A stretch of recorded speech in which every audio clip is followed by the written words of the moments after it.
are live. Are we good? The sound is good. Good morning. Good morning. Will y'all come on in the room? Hey, good morning. Happy birthday. Latavia, hope I said your name right. Latavia J, happy birthday to you. Miss J, love you. Happy, happy, happy birthday. Enjoy your day. Have fun. Is it Friday? Is it Friday? Oh, you got a weekend. And you know you in Vegas, so do a couple of drinks for me, okay? I wish I was in Vegas for your birthday to celebrate your birthday. You're a beautiful woman. I met you when I was in Las Vegas. I want to say good morning to you guys. Good morning, good morning, good morning. Happy Friday. Have a couple of announcements to make. I have some merch that we do want to sell, okay, on the website. So make sure y'all check out our merch here. So give me a second while I pull it up. You can check out our merch. We got the I Shade Everybody. We got the amazing merch as well. We got the amazing merch. We got some new merch that are coming. I'm working on some designs and everything like that. And it's going to be cheaper. It's going to be like $20, okay, with the new merch. But make sure y'all go and get the merch, because what that does, that helped me to travel and to do content, because we're going to be going to different places. Because one thing that I was missing from the Chicago trip, I didn't have a videographer, and I wanted to have a videographer to capture different moments for the show. Right. So that takes money. He's you know what I'm saying, when I travel around the country. So if you want to be a contributor to our show, get some merch. We got some new merch that are coming, new t-shirts, new mugs. I'm super excited for that. I just purchased some more merch because I have to get the merch for myself to rock at on my show. I'm trying to find where I can get some jackets made as well. So I'm in contact with that. So I'm just excited that we have that, and we have merch, and all of that information is in the Mo info box. So you could just type in the link where it was at. You could just type in the link. I mean, you can click on the link. I'm sorry. And it's definitely there, and all of the merch is definitely there. If you need me to email you the link directly, I will. I can email it to you, DM it to your Instagram, but it's definitely in the Mo info box. If you go there, it's definitely there. If you want to contribute for the merch, we got new merch that are coming. So just be patient. It's just working with the designs and make sure it's great designs and stuff like that. But we do have merch up there. We got the Manic G. This is one of my favorite shirts. Let me see if can I click on it? This shirt right here is like one of my favorite shirts. Like, don't mess up my bag. That was a saying that we put on Twitter. I mean, that was a saying that we did on YouTube. One of the YouTubers said, "Don't mess up my bag." So we got some new merch that are coming, some new sayings that are coming as well. I'm just excited, and it's gonna be great. It's gonna be some great designs, and the shirts should just be $20. That's gonna be like the new price, $20 for the shirts. $20 for the mugs, and that's what it be. And so that's going to help me to travel around the country, to have a videographer, to meet the subscribers, and for content, good for content, to hire people. So to do stuff. And so how that's going to happen, we definitely have to have that. So we have other designs that are coming. Y'all going to definitely be great. Some fan favorite that we have coming. I'm going to make an announcement. You will see it when it drop. My members, they would be able to get, they will be able to see the designs with my members. So members, you all would be able to see the designs that we're working on. Like, how about this design? What about this design? The members will be able to see it first. Super excited. I've been up working, chasing stories and all type of stuff. And I saw something that's just really, really serious. This is not me trolling, something very serious. And I was thinking about this woman. And the last time I saw her, it was very disturbing. Samantha James, aka Cookie Tookie. We're hearing reports that Cookie Tookie is on life support. Anybody that know her, she was like 1, 2, 3, get off them D's. She was talking about, she did an interview on a Miles Wiggins show. She was really, really, really popular as a trans woman, and everybody been requesting prayers. I just literally saw this down my timeline, And I said, oh my gosh, like really pray for Samantha James. She have been homeless. She have been addicted to drugs. She's on the drugs. And she was definitely known in Philadelphia as going live and being on drugs and stuff like that. Then she moved to California, the same habit. So I'm requesting that if we have any prayer believers, to put a prayer out for Samantha James to heal her and her body completely, so the head of to the soul, to the head of the crown of her head to the sole of her feet, healing her body completely, that she get delivered off the life support and that life be breathed into her lungs and her body, and that she get delivered from the drugs. So that's my prayer.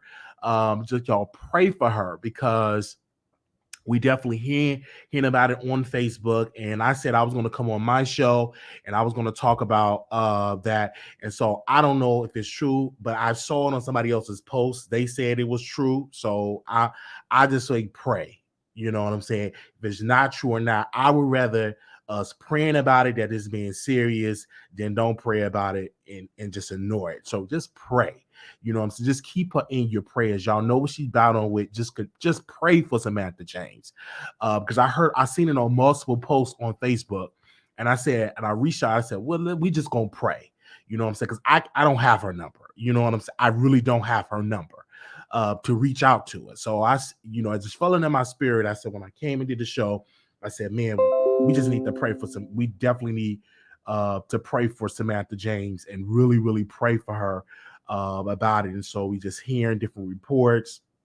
Another person wrote a post like, here y'all gonna come with the fake love and all of that. I'm not gonna say I was the biggest, supporter of Samantha James. Samantha James and I, she came on our radio show back in the day when me and my co-host Flash Gotti, and she had got, booked for a booking and literally pissed in the man limousine, and they booked her limousine or a car service. She pissed in there and literally got high and just messed up their entire booking in Chicago and just embarrassed our city. And I remember we did a whole show about that, and she called into our show. Her manager, I believe, called into our show and they was getting mad at my commentary. And this was like way, way, way, way, way back in the day. And so I just definitely pray. Cookie Tookie is her, her stage name, Cookie Tookie, but Samantha James is like, she's not, but Cookie Tookie was like the name, like her online personality, her online persona. Give me a second. Her online persona is Cookie Tookie, but her name on Facebook is Samantha James. If you understand what I'm saying, that's like her persona, what she was known about. And people need to understand she was so popular and she used to get a lot of bookings, and she had a cult following. Like when she would get locked up, people would like donate and they would send money, and she would get a lot of money. People stopped donating to her because they knew like she's not going to get off the drugs. Like she got worse and worse and worse. At one point, a couple of years back, she tried to get healthy, do a show. She did it for a couple of days, and then she just went back into the drugs. I don't think she ever got off the drugs, but she just went back and did what she was doing, got back on the street, and just her life was just went just down. So my request is just pray. I'm going to get more information. Everybody is asleep. Only one person was, so everybody's asleep.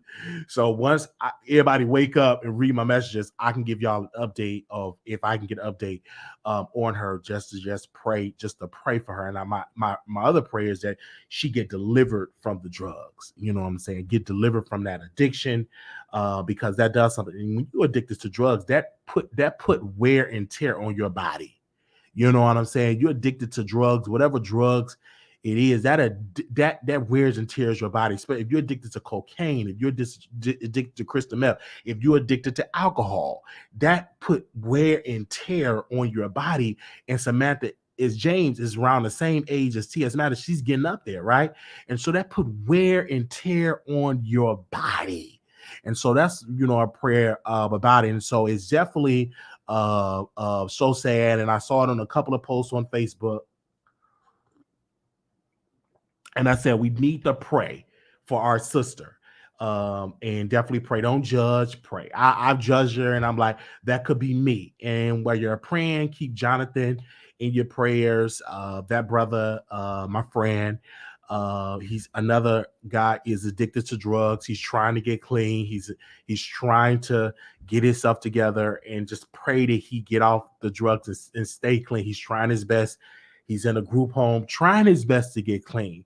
And that Jonathan was the closest person that I witnessed was addicted to drugs, the closest person in my personal life. Now, my former best friend, his mother was addicted to drugs and actually died from it, OD'd and just died from it. And so just definitely pray. So when I saw Jonathan, he was addicted to the drugs and everything. Like, he's trying his best to get clean, but it's hard. It's hard. It's easy to get addicted, just like food is easy to get addicted to food, but the work come in and getting off of it, right?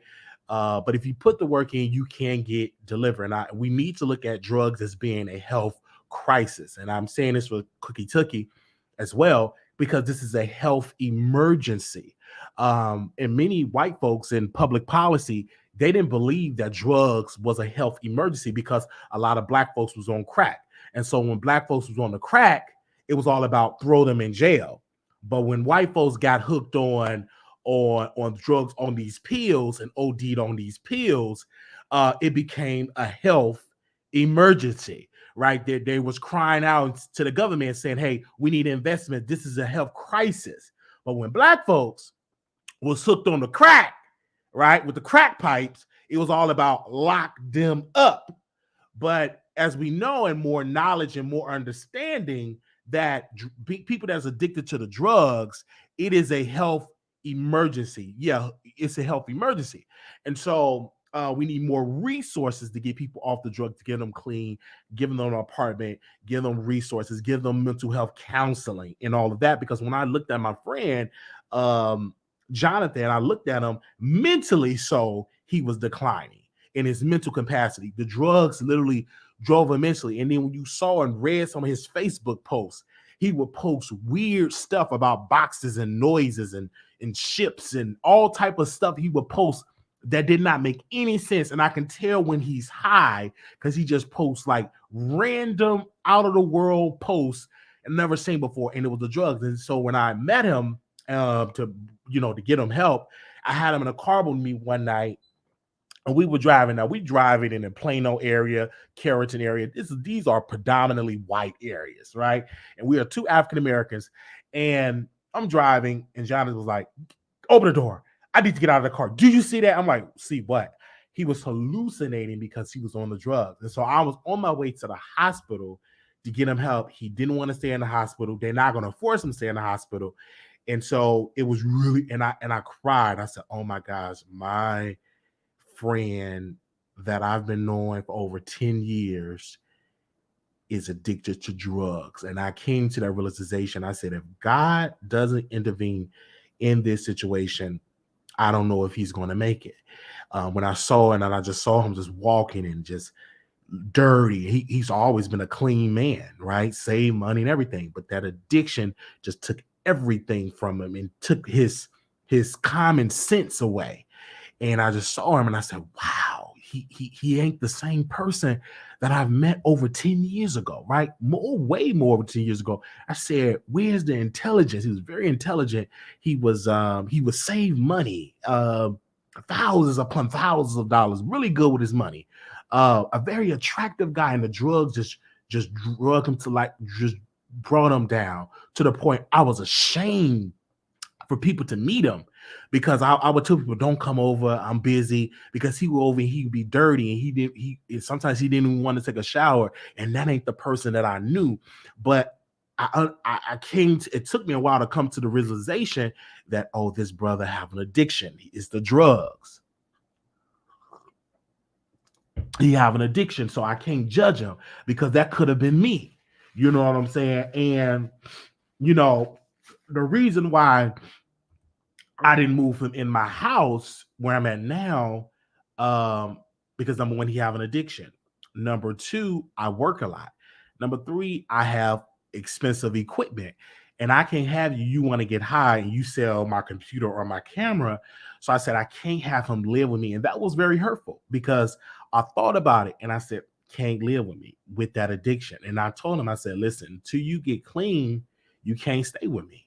And that was sad to say to a brother that when you were in jail and you needed to be bailed out, the first phone I called my mama, and then the second phone call I called Jonathan, and Jonathan bailed me out. My bond was $5,000, and he bailed me out.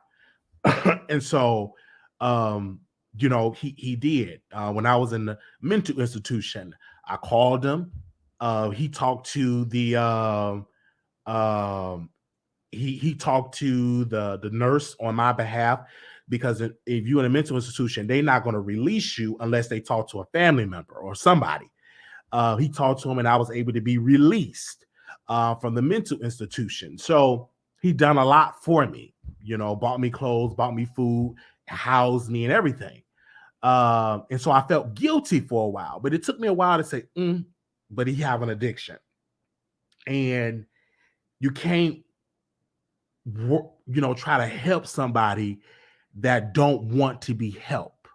And I don't want to, and I don't want to, him going on his spells, because he moved in with a friend.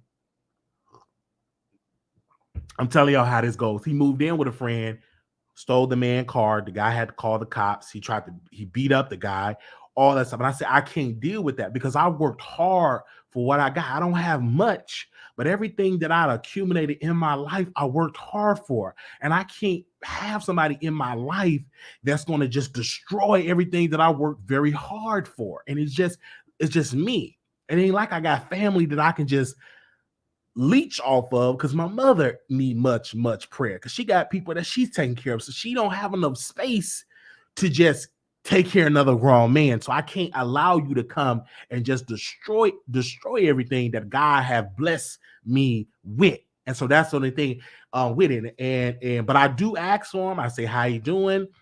He's in a group home. I'm gonna go see him, and I'm gonna give y'all an update. But I knew he couldn't stay with me until he get clean. Until I know you really clean and be clean for a while. I'm talking about for about 5 years before I say, let's team up, let's work together, let's have a place. And so I just seen it. So when I'm thinking about Samantha James, I think about Jonathan, because yet he have an addiction to drugs. And so when the last time I saw Samantha James, a brother, I'm not gonna say his name, but it's a brother that do content. Well, I'm gonna say his name, Vicky Gotti. He is in a barroom scene. He had a show, the Vicky Gotti show. I think he have it on Bingo now. He recorded Samantha James at her lowest point and recorded it. And people judged him for it. And he recorded it at her lowest point. She was on the drugs. She looked at wild, and he streamed it. And it's just really something. Just to see that. So hopefully that she's good. You know what I'm saying? My prayer is that God intervene and help and heal her, not only physically, but mentally, for that, because drugs in some cases do hurt a lot of people mentally. You'll be surprised some of the people are in a mental institution, and one of their major problems of them mentally declining is the drug use. I've been in mental institutions with people that are addicted to all type of drugs. I didn't do any drugs, only but the plant weed, but like hard drugs and all that, never tried it. Don't even want to try it. Not and seeing my cousin actually get addicted to crystal meth, I don't want to try that. Okay. Don't want to try no coke. I think somebody tried to offer me a weed pill. I said, that ain't no, I love the plant. I don't want it in no pill. I don't even like to take pain medication. Cough medication. It took me a while to go get the cough medication, because I really like to take medication, because I don't want to be addicted. I heard so many horror stories of people addicted to opioids, of people addicted to pain pills. So I really take it. And I have all type of pain pills in my house, and it just goes in the garbage. I don't even take it. And I just go through the pain. They give me all type of stuff. I don't take it because I don't want to be that person that's addicted to it. You know what I'm saying? Mm-hmm. Yeah, I'm just letting you know, okay? And it's like that. And when it comes to marijuana, I smoke it every once in a while. I'm not addicted to that. Like when I come to Texas, don't do it. I went to Chicago, I did it because it's legal. Went to Vegas, did it because it's legal. But that's it. I go weeks and weeks and weeks and weeks and weeks and weeks and weeks, months, years and years without it. I just do it. I do it every once in a while, socially. Even with drinking, I am a social drinker. If I'm in a setting, like at home with family, it's a holiday, let's have a drink. If it's New Year's Eve, let's have a drink. Socially, I don't drink. Let's go. I don't have any liquor. Excuse me, any liquor in my house. I remember one year we were celebrating New Year's Eve. We were we were celebrating New Year's Eve, and I went and I got me 2 bottles of Sweet Bitch because Tasha K was promoting Sweet Bitch wine, and I said I want to try this. So I went to the liquor store and I bought 2 bottles of the Sweet Bitch wine. So bought 2 bottles. And I drunk, I think, one on the air because I was going live. And I said, let me drink on live. And then another bottle was in my refrigerator. Literally, it just stayed in there for like a year until I threw it away because I didn't drink it. And the only reason why I drank that one bottle because I'm like, I'm going to just be tipsy and stuff for the show and did it for show because I don't drink like that because I grew up under people with addiction to alcohol, and it disturbed me as a child and as a teenager and as a young adult. So I don't want to ever be addicted to it. So I do it socially. I do it if it's not even for my birthday, but if I'm out of town, let's go to a bar, or if I'm at, in Texas and somebody offers to go to a bar or something, which I only went one time. Very, very socially. And that's what I do because I don't want to ever have that addiction to that. You know what I'm saying? So yeah, so I'm not the type of person like, oh, let me get some wine to wind down. That's not me. Mm-hmm. Yeah, that's not me. I'm not too. I need a wine to wind down like after work. Not me. If I need to wind down, I go get a book. I put my feet up, and I, what I need, you guys producers, and y'all gonna get it for me. I need a recliner. Let me say something real quick. One thing that I want, if somebody want to give me a birthday gift, to get me a recliner, because I was in Chicago. We gonna get to the topic because I'm talking, right? It's the morning show. I was in Chicago. And my grandmother got a recliner. Somebody bought her a recliner, and it was the massage thing on the recliner. So my grandmother said, "Put on Emmett Till movie." So I bought the new Emmett Till on YouTube, and I sat in the recliner and I put the massage thing on it. And so I'm in the recliner. Next thing you know, I'm knocked out sleep. They said you were snoring. I didn't even know I snore. But they said you were snoring.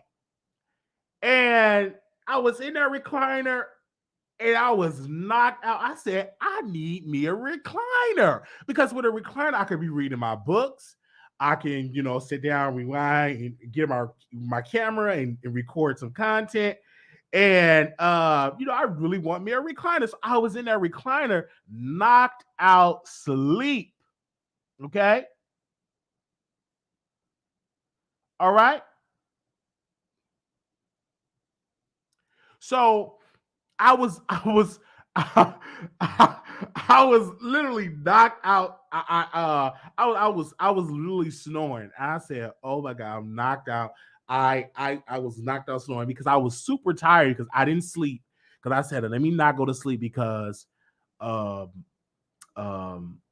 not let me not go to sleep because if I go to sleep, I'm going to miss my flight. So I never want to miss a flight because that's a waste of money." So what I did was I had a good snore. And when I was snoring, in the recline, they said to you, and I'm not trying to throw shade at the Emmett Till movie, but it wasn't the best Emmett Till movie because I slept in that movie in the movie theater, and I never do that. And I said the Hulu version of Emmett Till story was better. It was better produced, better actors, better actors. And I feel like if they already put that on Hulu, it was no need for a movie because Hulu already had it. Anyway, so, and it was better. It was more in depth. But the new one, I just wasn't feeling it. I wasn't feeling it because I already watched the Hulu and I asked my grandmother. My grandmother said, my grandmother said that she liked the one on Hulu better, and I like the one on Hulu better. That's just in my humble opinion. You know, I liked it better. So I had a good time in Chicago, but I definitely need me a recliner, okay? A recliner in a civil rights movie equals snowing like the elders. Yes, you know what I'm saying? So I need a recliner. So producers make that happen, all right? Send it to the cash out, make it happen so I get a recliner, all right? All right, so thank you. I see y'all. Good morning. How y'all doing? So we got a little mess that I want to get into right quick before we get into the pastor. Do y'all know who Gerald is? The owner of the North Carolina Beat. The owner of the North Carolina Beat. Do y'all know who he is? Well, he's been breaking information about Shanquella Robinson, the owner of that, breaking the stories, interviewing the father. And so, you know, y'all probably know him. He sent Conscious TV a demand letter to YouTube because Conscious TV played the interview played Gerald Jackson interview with the father, played it on YouTube. So Gerald, he sent Conscious TV a demand letter to remove the video. Send him a demand letter to remove the video because he said the video infringes on his copyright and this is only for monetary gain. He didn't want the interview played. And so I'm seeing that, and then YouTube sent Conscious an email and said, hey, and they showed the email that Gerald sent. And YouTube was like, listen, we're not going to take this video down because we believe that it's fair use, right? Because I remember I tried to send a demand letter to a YouTuber that used my content, and they said it was fair use. I'm like, all right. So I'm like, okay. So, and I said, why would they? Why would he do that? And because how I look at it now, that if somebody play a clip of the Wiley Show, that brings people to the Wiley Show.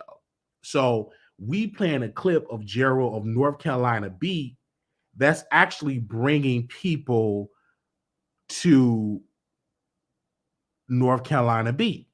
Because if you play a segment or a clip of the interview, that in return send people to your page. And he's already monetized on Facebook. I think we're monetized on Facebook because I got a check last month. Congratulations to Wiley. All right, thank y'all. Y'all can clap. Okay, I think we monetized over there. I think. And it will send people to the North Carolina Beat. North Carolina Beat is actually have ads on their website. So you're getting hundreds to millions of visitors on your site. So what we're doing is giving you free publicity, right? Free publicity. So if he sent him a demand letter, I wonder, did he send Armand Wiggins a demand letter? Because Armand played it and dragged the host. We played it on Stationhead. We didn't play it on YouTube because the reason why I didn't play it on YouTube because I know how people are. They get in their feelings and they want to send demand letters. And then you have to go, and then if YouTube doesn't back it, you have to show proof and say, hey, this is fair use. You have to blah, blah, blah. Then YouTube respond, and you respond, and YouTube respond.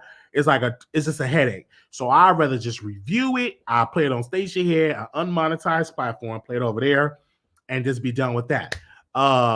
So it's just a lot. So and I understand that. So now on my Facebook page, what I do is I don't stream, because I'm talking with somebody behind the scenes. They said, don't stream your Facebook lives, actually post it as a new video. And if you go live, just post as a new video. And so that's how I've been doing that lately. So as you see, I don't post like my live video on Facebook. I repost it, and to get those extra views and stuff like that. And then I make different posts on my Facebook. Starting next year, we're going to have a writer that write different posts. And this is why you all got to buy the t-shirts, donate, contribute to the show, continue to watch the show, become members, because partially that is going to go towards the staff writer, because we only can afford one staff writer that, will write different stories, maybe about 2 or 3, 4 stories a day, Monday through Friday, and to the Facebook, for the Instagram and all of that, to help that page grow. Because as of right now, the page actually got, let me see if I can pull it up here, and we need the numbers to be increased. Let me see do I have it right now so y'all can see it. So right now, let me go to it. Let me see where we at right now. Okay, that's that. Okay, I don't think it's going to show me the impressions. Let me see. Give me a sec. I want y'all to see it so y'all can see what is the impressions on here. Oh, let me go to Insight. So if you go to my Insight right now, we're at 9,358 post impressions, 9,039 post reach, 2,947 posts, and that's just for yesterday, I believe. So the post, for the last 28 days, 45,053 post reach, post engagement, 9,995, new followers, 85 new followers. So we definitely doing posts and stuff over there on the Facebook. So because we're posting different stuff, so we got different stuff that's going to be coming over there as well. Another arm of the Wiley Show, right? Another arm over there. So we're going to start that next. Probably my goal is to start in the first quarter of the year, but we need your help by continuing to contribute to the show so we can have a writer that will write that as well, or have somebody to edit. I write it and they edit the stuff, the post on the Facebook and Instagram. Okay. Then after I do this, we got some more videos to post over there on the TikTok, because I'm going to say this, because how social media work, because I'm learning like everybody else, and I have the pleasure of talking to folks that's making money on social media. I have some of their numbers. I'm not going to name their name because I ain't going to name their names, right?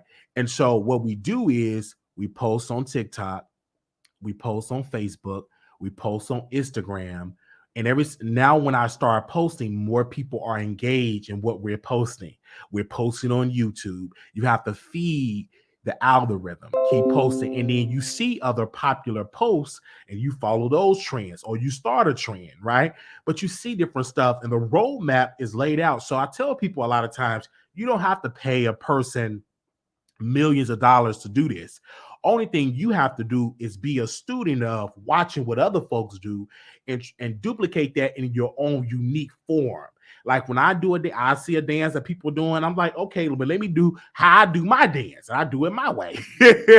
And so when I've done that, I see more people liking my Instagram, more engaged and stuff like that. And I let my base know first, but if they don't come, maybe only 10% of them may come.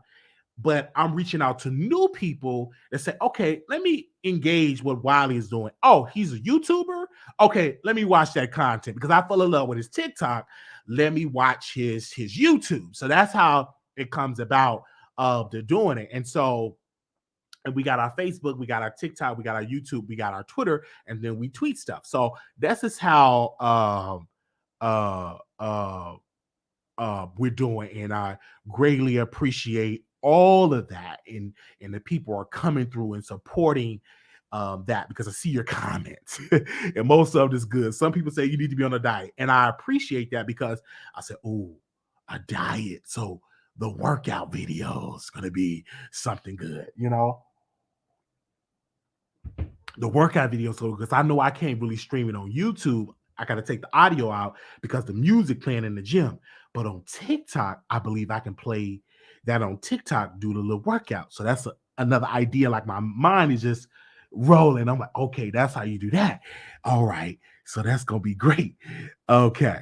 Yeah. So I was like, I'm just thinking of great ideas. I'm like, oh, that's some more content. How can I transform my body and putting it and also put it into the content? So that's what we're doing, and I'm appreciative of that. And I'm like, because I reach your content, all the people, and I love that. And I'm only trying to lose maybe 50 pounds, about 50, because I like to be because I'm a tall guy, so I don't want to be tall and skinny. Maybe 50 pounds, 50, 55, you know what I'm saying? Pounds that I want to lose. So I'm not trying to be all like 100 pounds and 6'2". Like, no, I don't want to be tall and real skinny like JJ from Good Times. You know what I'm saying? I want a little thickness. I like my little thickness. I do. I appreciate it. I like it. I love my body. You know what I'm saying? I appreciate it. I love this is the thickest I ever been. I love it. Okay.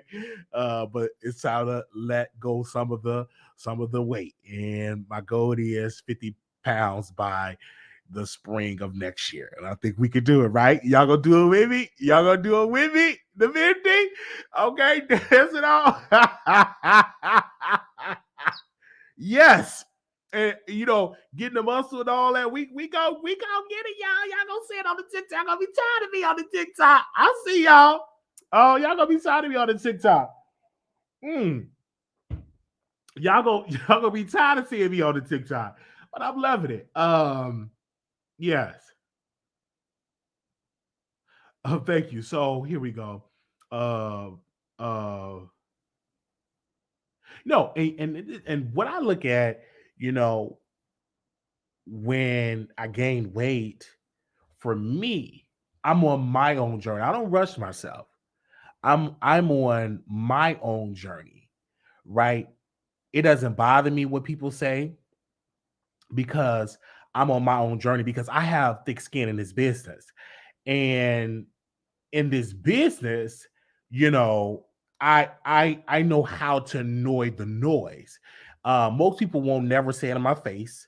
They're gonna just say it online. So it does not bother me because you're commenting, you're engaging into the content, and I appreciate that. Whether you leave a nasty comment or not, if it's extremely nasty, we could just block you. But I rarely block people because I've learned this from Tasha. One thing that she was teaching, that she don't block, because when you keep blocking, you stop your growth. You know what I'm saying? So I rarely block, you know what I'm saying? And all of that. Now, if you're cussing me out, you may get blocked, but I rarely do that. And so y'all know the rules, y'all know how we operate, even on Instagram, no profanity. Because I rarely, like yesterday, I used a couple of profanity, but I rarely use profanity on my YouTube channel. Rarely use it. I may use one or two little spicy words, and people say, "Oh my gosh, Wiley cuss!" Like, I didn't know he cuss. If you was on my station, you would know that. All right, you would know that if you were on my station. But yeah, thank you so very much. Okay.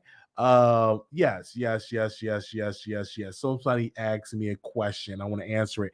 Everybody said, Wiley, how is your leg? Do it feel better? I hope so.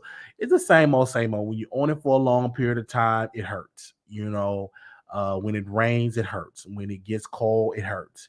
Especially when I'm on it. I can work 8 hours and it could be hard for me to stand up. It could be hard for me to keep pressure on. I will have to hop to the restroom.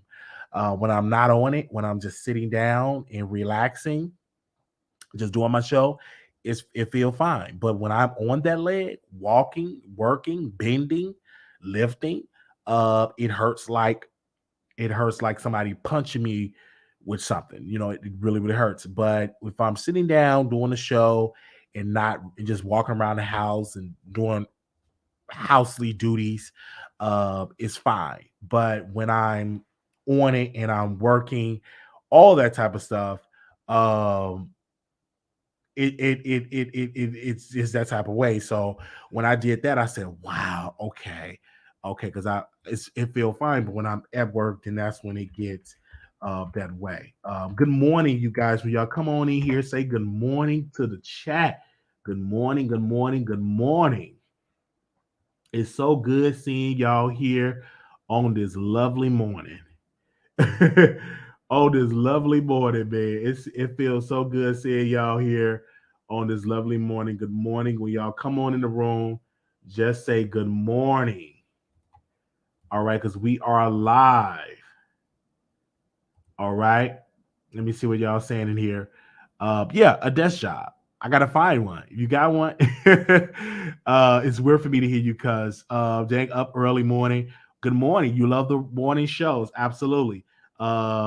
Yes, no, it's not contributed to by the way too. It's not because I've been doing that when I was bones and bones. It's just a condition that I was born with.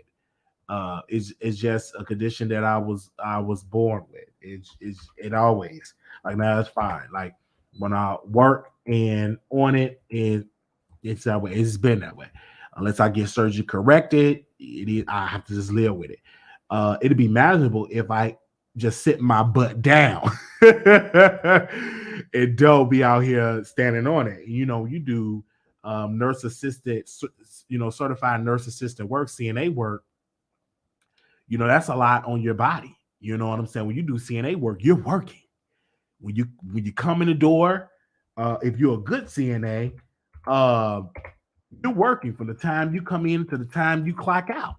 You know what I'm saying? And that's exactly what you do.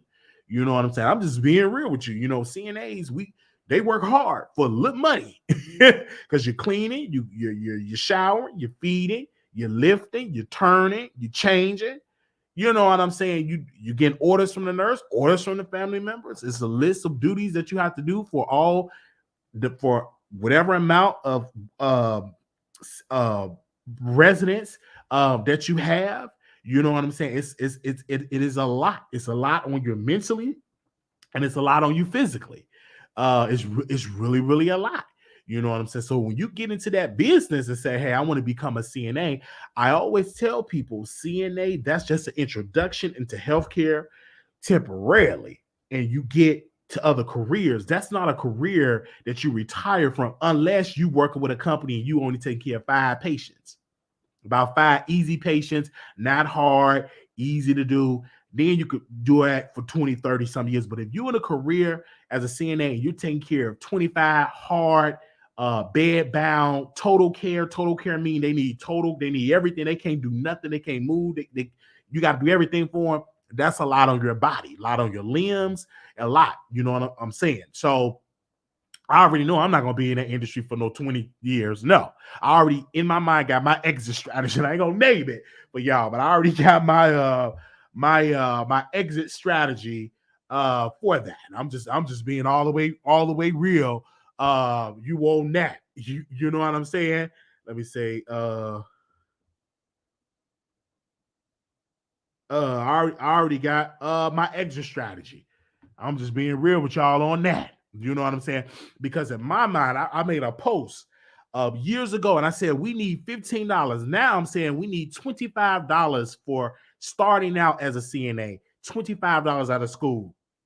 A dollar raise every year anniversary, a dollar raise. So if you $25 starting out, if you did CNA for 5 years, you need to be making $30 an hour. And that's what I'm teaching, and that's what I've been saying, and that's what I've been calling politicians for, and all that type of stuff. I said CNAs in the state of Texas and everywhere need the bare minimum starting out pay for CNAs $25, a dollar per year on every anniversary, $1 per year. If you was a good person, good reviews, you barely was calling off, you know what I'm saying? Everything, you get $1 raise per year, $1. And your pay, when you get out of CNA, when you graduate and you pass the test, $25 and then $1 a year. If you do that, then if companies start doing that, that's you will get CNAs that will, you know what I'm saying, that won't quit a lot of these jobs. You will have people retiring from it. The turnaround will decrease because you're paying the CNAs for their career. LPNs, you starting out, you need to be making $30 an hour, $1 per year for you stand with the company. Nurses, when you coming out, you need to be making almost to $40 coming out of nursing school, need to be doing that. And so when you start having these livable wages where you could just focus on one job, your customer service would be better. Your businesses, you would get more clients in your business because the service will be so amazing. You could be able to really look through the bad to the good. It will be a process you can really go to instead of just getting people off the street and making sure they're good with their background and just hiring them without an interview. Because I've been in some places, maybe they just say, "What's your name? You're a CNA. Give me your ID. Give me your social security card. Give me you got your CNA. You got your vaccination card. Okay, start on Tuesday."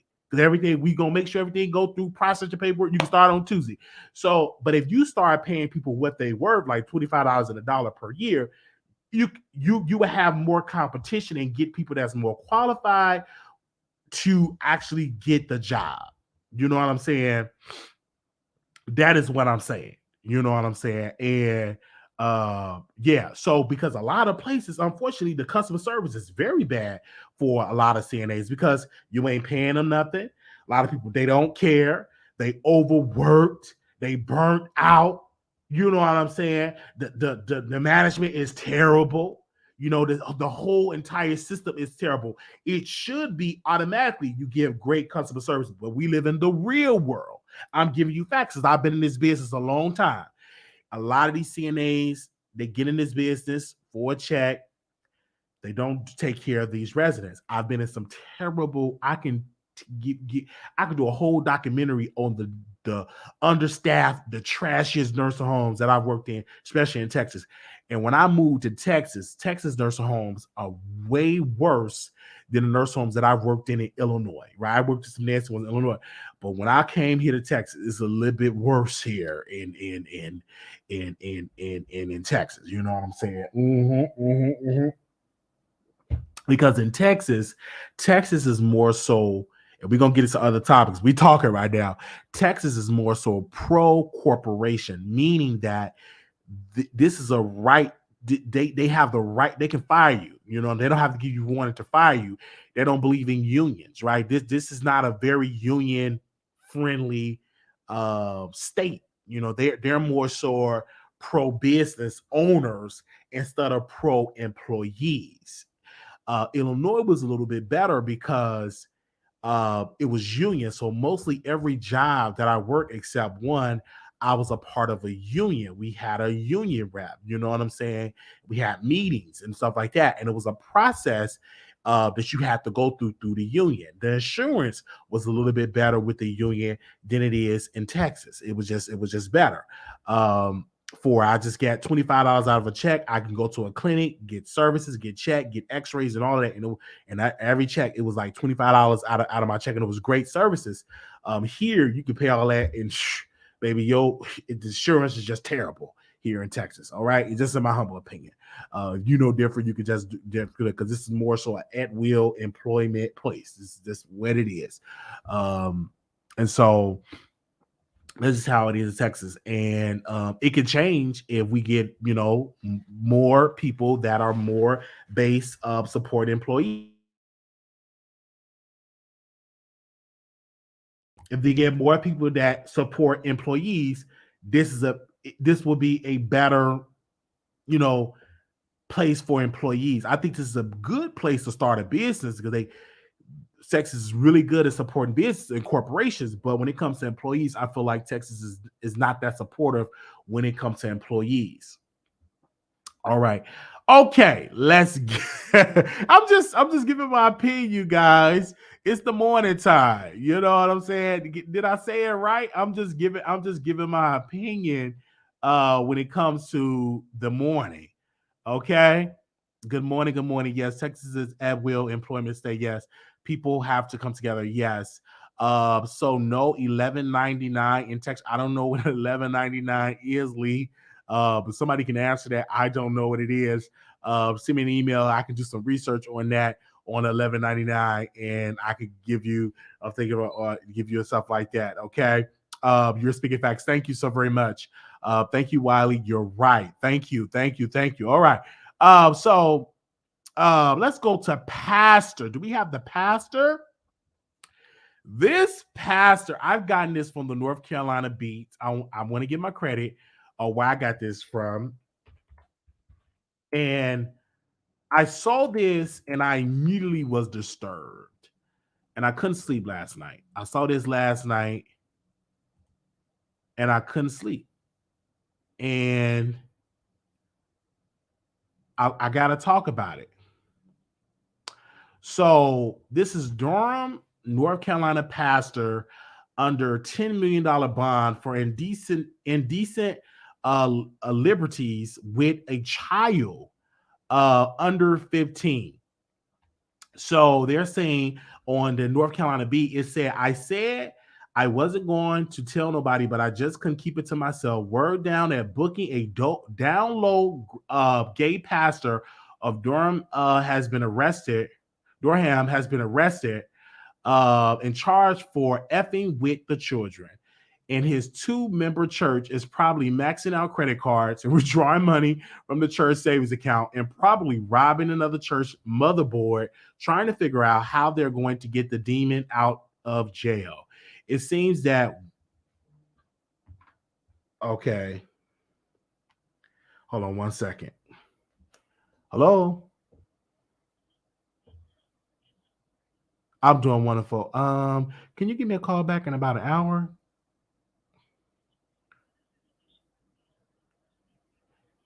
Yeah, yes, ma'am. I know who you are. Thank you, because I saw that my call ID. Thank you so much. I'm looking forward to your call. Okay, bye-bye. Golly, they calling me early. Anyway, so it seems like the church van wouldn't crack for the 37-year-old pastor David Dixon to flee out of town before the police kicked his door and serving him warrants for statutory offense with a child under 15, indecent liberties with a child. Sources told North Carolina Beat that the victim is a boy. According to police records, Dixon was arrested Thursday at his Blue Clues apartment on Wolf Tech Lane in Raleigh. Police warrants say the location of incidents is in Durham. I hope I said it right, y'all. Y'all know my reading, child. We hope Pastor Dixon will fall on his knees while in jail, not to suck the inmate's D, but to repent and ask God to save him for real, because he has been fooling all of y'all, and we the people want to know if y'all even got the Holy Ghost or discernment. The Holy Ghost didn't tell y'all what he was doing. Child. North Carolina Beat is looking into the details of Dixon arrest and will update you when we have them. So I was texting people on his inboxing people on his Facebook page, and they were saying that it have been years of Pastor Dixon messing with little boys. It have been years. One particular person said that it have always been rumors of him messing with teenagers, and that's why he can't keep no members. We're in contact with somebody, and we're going to try to get some people on our show. This is very, very, very, very fresh.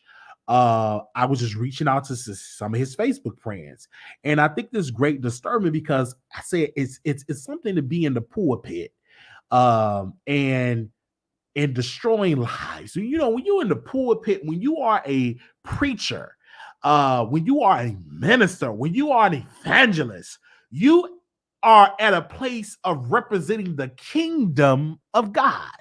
And having that demonic spirit of abusing children, you don't deserve to be in the pulpit. You don't deserve to be in regular society. You deserve to be behind bars because it's very disgusting.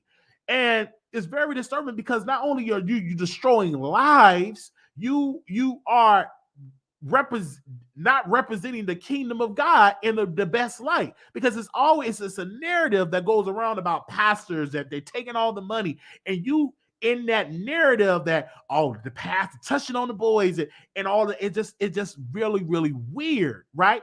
And my thing is this: if you are struggling with your identity, get help. If you having weird thoughts, get help. But don't go out there messing with people, young children, teenagers. It's wrong to do. Somebody wrote a post and I didn't comment because it would have been messy. But this sister said, ladies, watch out for men because you may have a man that wants your daughters. I wanted to add something to that post in the comments. I said, and watch your sons, because it's some brothers out here that will try to get in your drawers, but they really want your little boy. So it not only just watch your daughter, but also watch your little boy. Watch them as well. Watch all your children.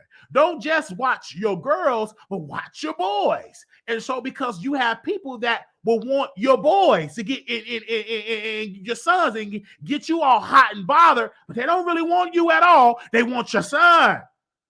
You know what I'm saying? So you have to be very mindful and watchful of what you're doing. Don't be too trusty with your pastor. He just want to see your son, but you can't come. You need to watch that. And if you got the Holy Ghost, that discernment, something to speak to you, the Holy Ghost, the Spirit, Jesus, the angel, somebody, right? Be very trusty. Your pastor, he want all the boys. You can't come.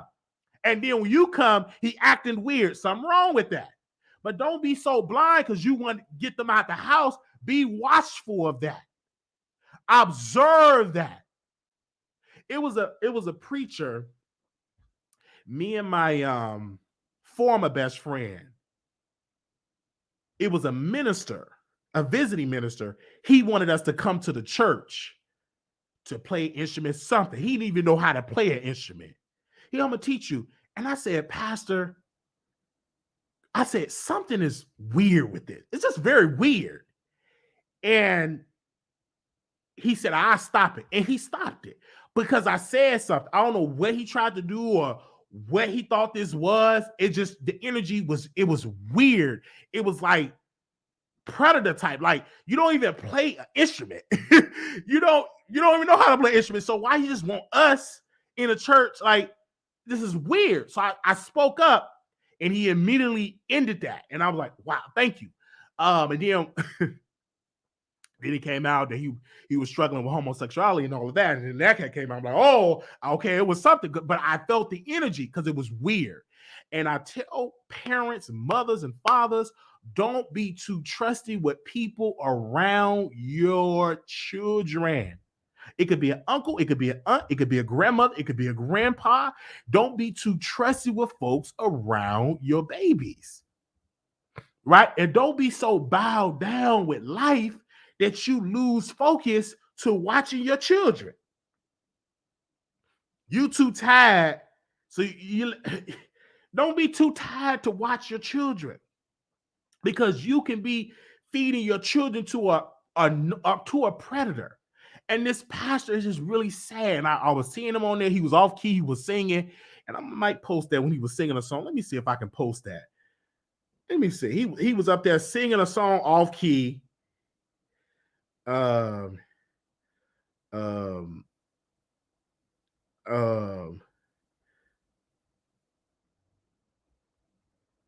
on. Okay. He was off key and everything. I'm like, well, that don't make no sense. And so I'm not going to say the man is guilty because I don't know. I got to protect myself and my platform. Don't know the man is guilty. People I was reaching out, they said it's always been rumors, right? So these are just allegations. He's been arrested. So obviously it's some evidence because they ain't gonna just rich for nothing. He's been arrested. And we're gonna keep y'all updated with this story. We're the first YouTuber, right? Can y'all confirm that we the first YouTuber to talk about this? Right. And hopefully more YouTubers bring light to this because we can't allow a predator to get away with this, right? He's been arrested and all of this. And so you got to be very mindful of that. I'm very suspicious of everybody. I know I'm going to, if someone touches a child or children, I know, right? So make sure you all keep y'all updated on the story. I saw the story. I was disturbed by the story because that hearing that allegedly, according to the source of the North Carolina Bee, this is a child, this is a boy. You know what I'm saying? There's no telling how affected that child is to even come and tell their mother or father or guardian that this is going on. So obviously it was some type of evidence to get a warrant to arrest him, and he's still in there. And the bail, but we got some people that do some digging, so I'm gonna have to talk to some of my people that know how to do some digging about this case. This is a pastor out of North Carolina.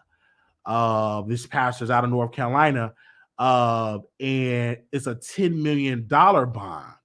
So if it's up to $10 million, he did something real serious.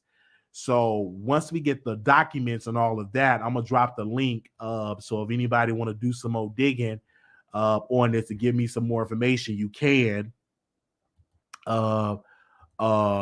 Yeah, so I dropped the link and I sent this to my mentor. Give me a second, you guys. I got my down.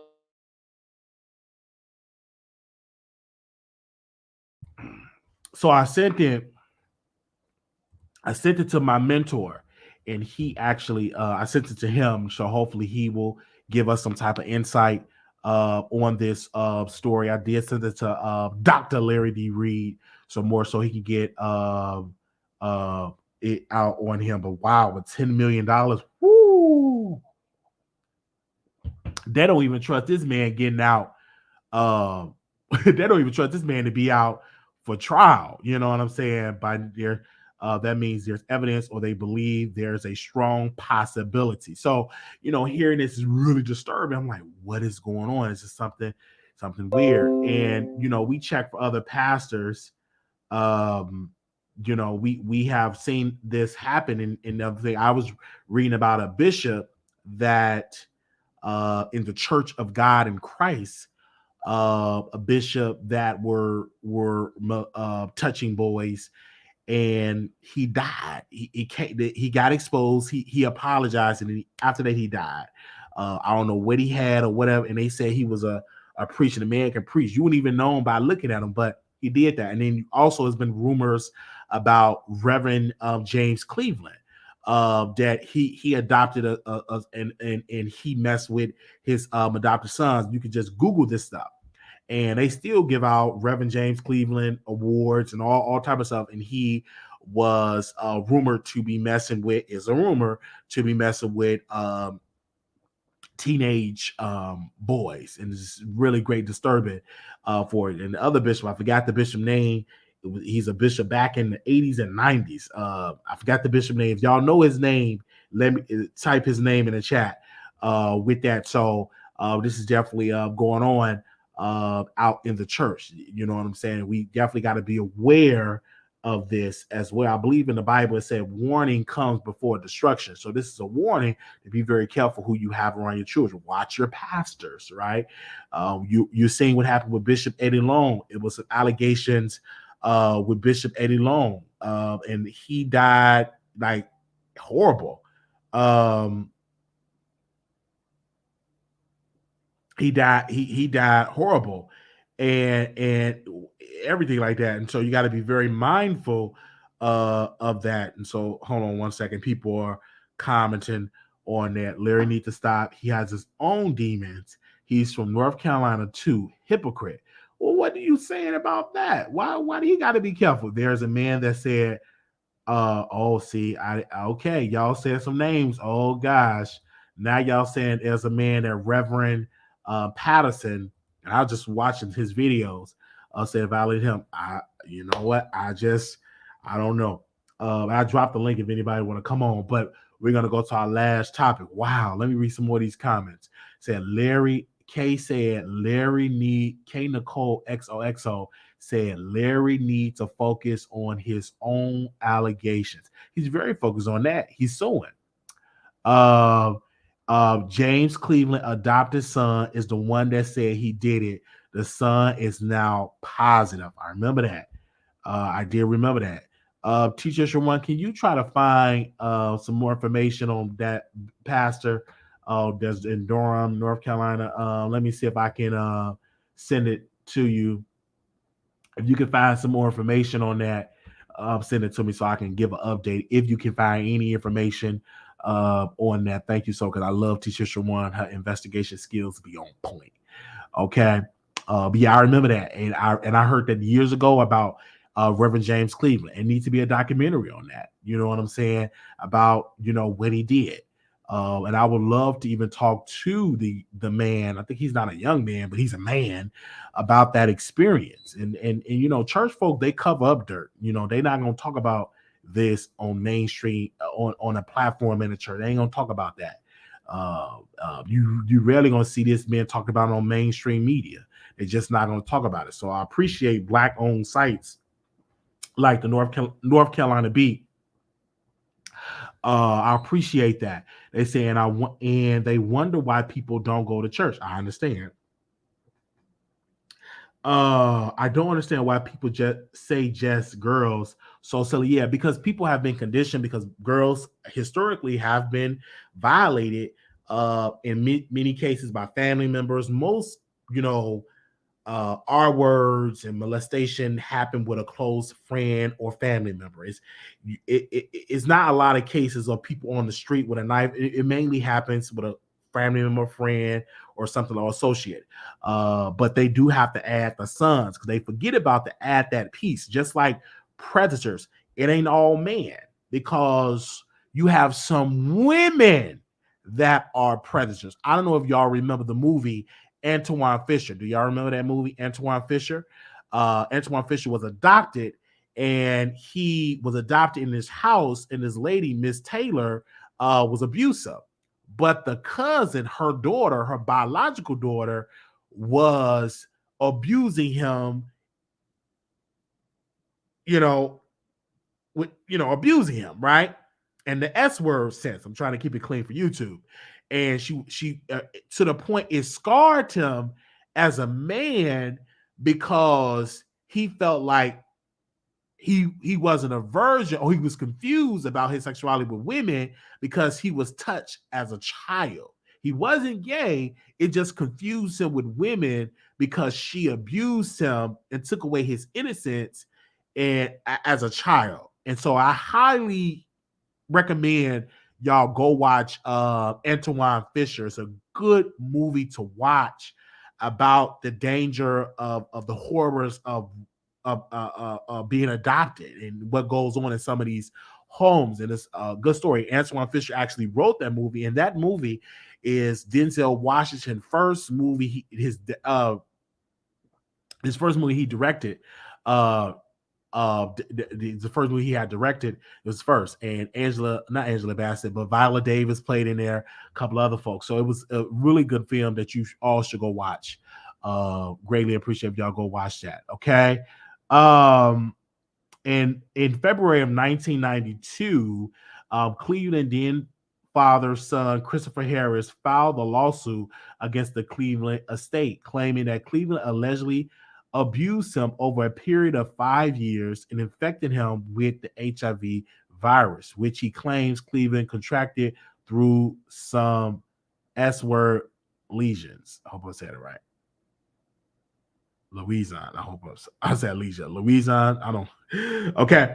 Yeah. So she's that. You got the Reverend J. Cleveland. Okay. Yeah. Thank you. Okay.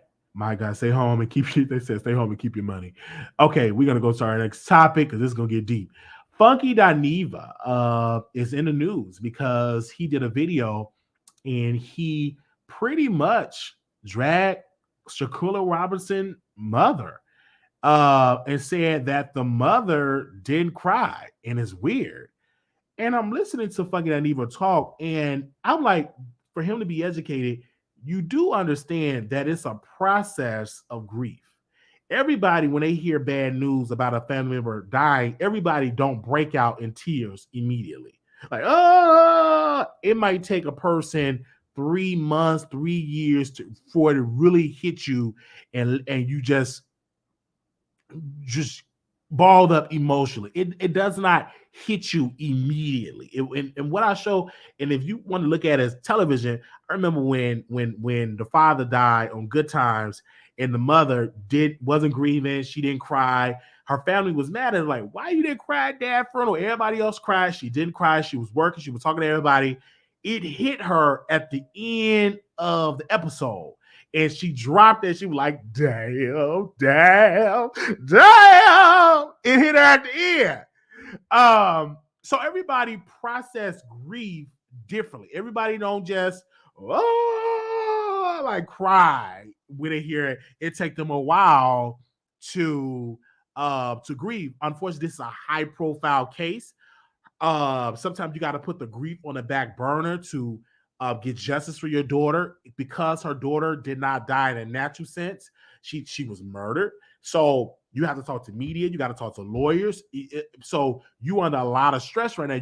You ain't had time to grieve because you got to talk to media folks because you want justice for her daughter. And I think once she get justice and once she get closure for that, maybe she will cry. And who knows? She probably cry when she's not on camera. Everybody don't. A lot of people don't cry 24/7. So it was just very disheartening for freaking Dineva to say something like that. Like for that man to say something like that. And hearing that, you could tell that the mother's hurt. I sense it that the mother's hurt. And I can tell the father's hurt, and they're grieving. They need the prayers. But I just didn't like when fucking Dineva pretty much came out and said, why she didn't cry or why she wasn't crying. Like, bruh, everybody process grief. When your father passed, I didn't really see you cracking a tear on YouTube. And if you did, I don't remember why you ain't still crying. When your father had passed, when your father passed, you were too busy running from a lawsuit with Michelle Etienne. I didn't see you really breaking a tear on camera if you really want to talk about when you had lost your father. I didn't see you crack a tear when your papa passed. You were too busy letting your dog pee pee and poo poo on Michelle Etienne hardwood floors and destroying the hardwood floors. So I really don't agree. I'm just saying. I mean, Michelle had to go ahead and get your YouTube chat garnished to pay back a debt that you owe because you was running from that debt. You know what I'm saying? So I really don't know. You know what I'm saying? Just don't know. I don't remember. Do you remember, Paul? I don't necessarily remember when you was running out of that house with that washing machine and dryer. I don't remember you cracking a tear. You know what I'm saying? You didn't crack a tear at all. I didn't see it. You was too busy taking that washing machine and dryer and probably pawned it. I just don't know who takes a washing machine and dryer. You know what I'm saying? So that's what I'm saying. So I don't have none to I'm just giving my opinion here. And you may not like it, you know what I'm saying? You say you won't come on my show, you cuss me out an email, but I just didn't agree about what you were saying in my humble, opinion for that. You know what I'm saying? And we're gonna just see how this is gonna play out, in the future. But I do want to say to you, good morning.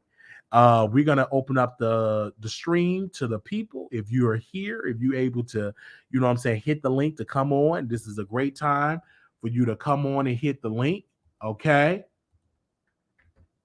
Oh, hold on, I done dropped the article. Hold on. Let me see if I can drop the StreamYard. I'll drop the article again. There we go. Okay. Here we go. We're gonna drop that. Give me a second if you want to come on. We're gonna send fucking Dineva invitation to come on our show.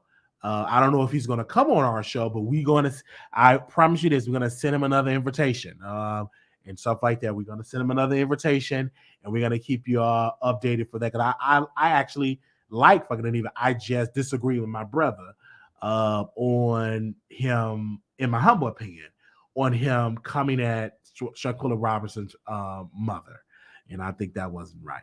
All right, but thank y'all so very much for that. Okay, let me see if we can open up the phone, not the phone lines, the stream yard. Okay, this lovely morning. Good morning, Zeta. You live on the air. Good morning, Wiley. This is a great show, and you have got some great topics. But let's break this down. I kind of want to talk about drugs and how drugs affect our community and people. I can relate and agree with you when it comes to past traumas as a kid and why you don't use certain alcohol or why you don't abuse drugs because of what you're seeing. I can relate to that because my family has alcoholism, and there's been certain things that I'm like you. I'm a social drinker. I'm only drinking out in public. I don't like to get drunk. I don't like to throw up. I don't like to feel out of control, to where I have to rely on someone else to take care of me. Even so, like my stepdad, he smoked cigarettes every single day, pack after pack after pack. And now he's having, lung cancer, lung problems. He's hard trouble breathing and stuff. And so drugs really do affect the Black community. And it takes a strong-willed person to have self-control and not to indulge too much. I mean, they can't really say that marijuana is a drug because I think that's a plant to me, and plain God made the plants. And so any drug that's not man-made, like cocaine or I mean like cocaine or heroin or ecstasy or fentanyl, those are something that I don't agree with people using, because those can trigger someone's life and really change them. And when you see someone who you used to know in the past who were clean, health, good, clean shaven, and look nice, and then they all of a sudden go downhill because of drug use, it really affects you. And while I don't disagree with you when you say that he can't come to your house, because you never know, he might pawn your TV, he might take Tasha K camera that she didn't gave you, take it to the pawn shop, and then get him some drugs with it. So I don't blame you for not having someone like that in your house. I wouldn't have someone like that in my house either. Now, talking about Funky Dineva. Now, Funky Dineva is on Fox Soul, and I do love all of his commentary. I think that it is agreeable to say that people do grieve in their own way.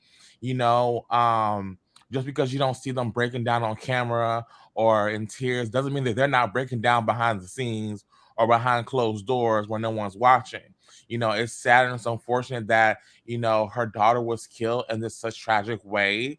I do grieve for the family. I do hope that she does find justice in regards to her daughter's passing away. And so it's just real sad and unfortunate with that situation. My last thing I want to talk about, Wiley, is the pastor. Now, everybody out here saying they're a pastor and they doing the Lord's work and they're willing to, get you closer to God.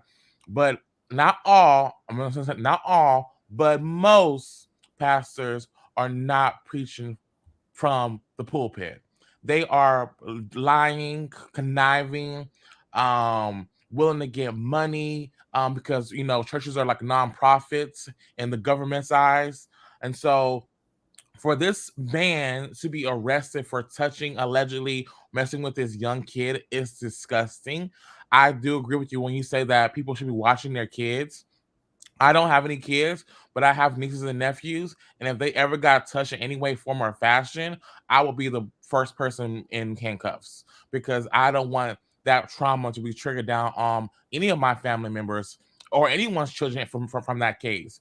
Predators are people that are predators are people that stand behind a certain image, like a pastor or I'm a coach or something like that, just to show that they are who they are when they're really not. And so the fact that this man got arrested and has this huge bail that he has to pay to allegedly get out of the system is sad, it's tragic, and it's sick. And to me, people like this need to stay behind the jail, send the key away, toss out the key. He has no sunlight, no daylight. He needs to sit there and dwell in the darkness forever, because that's what's going to happen to him when he makes it to his own personal hell. And so it is what it is. But thank you so much, Molly, for having me on your show. All right, thank you so very much, Zayda. Good morning to you. You know, I want to drop the link as well. Anybody else want to come on? You're more than welcome to come on and give your experience or talk about any of the topics. We may next year, because I got my laptop here, you guys, that I'm going to hook up. We may bring back the call lines. We may in 2023. All I got to do is look up if it works on my laptop, because I don't know it. Maybe it don't work because I don't know.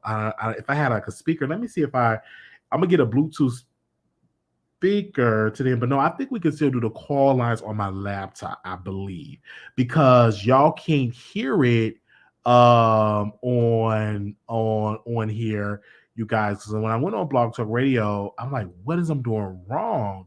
Y'all couldn't hear the callers on it. So I'm gonna try right now, because y'all say y'all couldn't hear the caller. So that's why we didn't have it. So I may just have to do it on my laptop and do it. So what I would do is for the next show, I'm gonna hook up my laptop, and because we upgraded to like a gaming computer, and it just knocked it out of the whack. But StreamYard is good because the sound is better. But I would bring it back if it works on my laptop. If it don't work on my laptop, I can't bring it back because it ain't working. All right. And I refuse. I hook up to a speaker and all of that. That's the sound going to be terrible.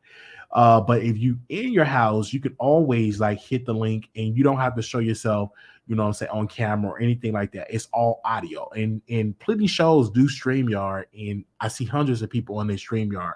I saw one content creator of CTV, he had like 10 people on screen. None of them showed themselves on camera. Only person that was on camera, none of them, nobody. It was about like 10. It was about like 10 people. It was like 10 people on there, if I'm not mistaken. Because I think on StreamYard you can add like 10 people, and I think if you get the other, I think if you get the $49.99 package, I think you can add more people than that, and stuff like that. And you know, StreamYard is definitely clear.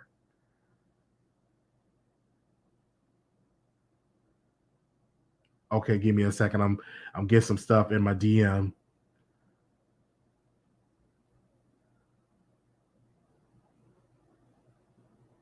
Okay, so this person, oh my gosh, I'm not gonna say no names. They have to drop. I actually think StreamYard is more clear. It is. It's definitely more clear. But people, why y'all don't hit the StreamYard? I mean, let me drop it again. Let me know. Only a couple people. We got another month of StreamYard of it.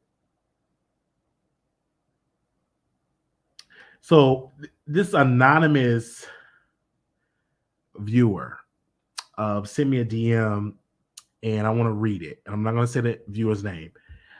You should get a lot of content from North Carolina Beat Instagram site. I sent you. We got a lot of ish going on in North Carolina now. If you do your research, you will find out the truth behind Larry Reed. Great show. Thanks for bringing North Carolina news to the front. People that know Larry outside of the accusers frequent the website and the comments. And I'm like, why is people coming at Larry Reed like this? Because like, is I'm missing something? Because I have a great experience with Larry Reed. So people send me DMs and all type of stuff. Like I have a great experience with Larry Reed. In my humble opinion, I'm gonna say it again. I have a great experience. I have known Larry Reed to be a good, upstanding guy. And I don't think Bishop Jordan, Bernard Jordan, he's a prophet. I don't think that he will befriend a predator. No, I don't believe that. I don't believe that Bishop Bernard Jordan friend will or a son will befriend or go on a show of a predator because they can discern it in their spirit. So I don't believe that. I just think, unfortunately, with Larry being popular and rich and successful, you become a target. So I don't believe that. I just don't believe it about Larry. I don't get that discern. What I get from Larry that he's a giver and he give a lot on his Patreon, on his show. He had paid people debts and everything like that. So I don't believe that Larry Reid is I don't believe that Larry Reid is a predator. I just don't believe that. And then people were saying about the eyeliner. I'm like, there's nothing wrong with eyeliner. They try to make a big thing about that. But ever since I came out and said he's a mentor of mine, people immediately just went berserk. Like he's a mentor, and I stand on that, and I stand on that. He's a mentor of mine, and I don't believe that he is a negative person, but I don't believe Bishop Bernard Jordan will befriend with a spirit, a prophecy, someone that predicted 9/11. I don't believe that. You mean to tell me God can't tell him about Larry Reid? Because on this Patreon I learn a lot. I get to preach, get the preaching and everything like that. So I don't believe that at all. I just think people hear rumor and they continue to repeat the rumor. So I don't know the details of the court case. Y'all will have to give me the court documents because I don't know the details of the court case. They might be one of the people Larry actually said no to, and now they're mad. That could be a case too, absolutely. But he have never been arrested. I don't believe he ever been questioned by a detective, if I'm not mistaken, in my humble opinion. So he's just a good guy, in my humble opinion. And I'm on this Patreon definitely doing good from it. And I don't believe Bishop Bernard Jordan is a false prophet because he predicted 9/11. He predicted, he prophesied that Reverend Al Sharpton going to be in front of presidents and kings and stuff like that. When Reverend Al Sharpton was going through controversy, that prophecy came true. He prophesied about 9/11. That prophecy came true. So, I don't believe that guy will have this preaching and all of this was going on. Amanda, can you come on the show? Because you have a lot of stuff to say. Amanda said in the chat, let's have a debate. Hit the link. Let me take this pastor down really quickly. Amanda said Larry passes out money as a manipulation tactic. You are wrong. No, as a manipulation tactic. And I used to be like, can you come on the show and speak? Amanda, I used to mod on this page. Now let's see if Amanda gonna come on. Let's wait on Amanda. Because Amanda says she used to mod on his channel. So Amanda, hit the link. Now let's see if she got some courage. So we can have a conversation. Let's see. You don't have to show your face on camera. Amanda, are you there? Can y'all still hear me?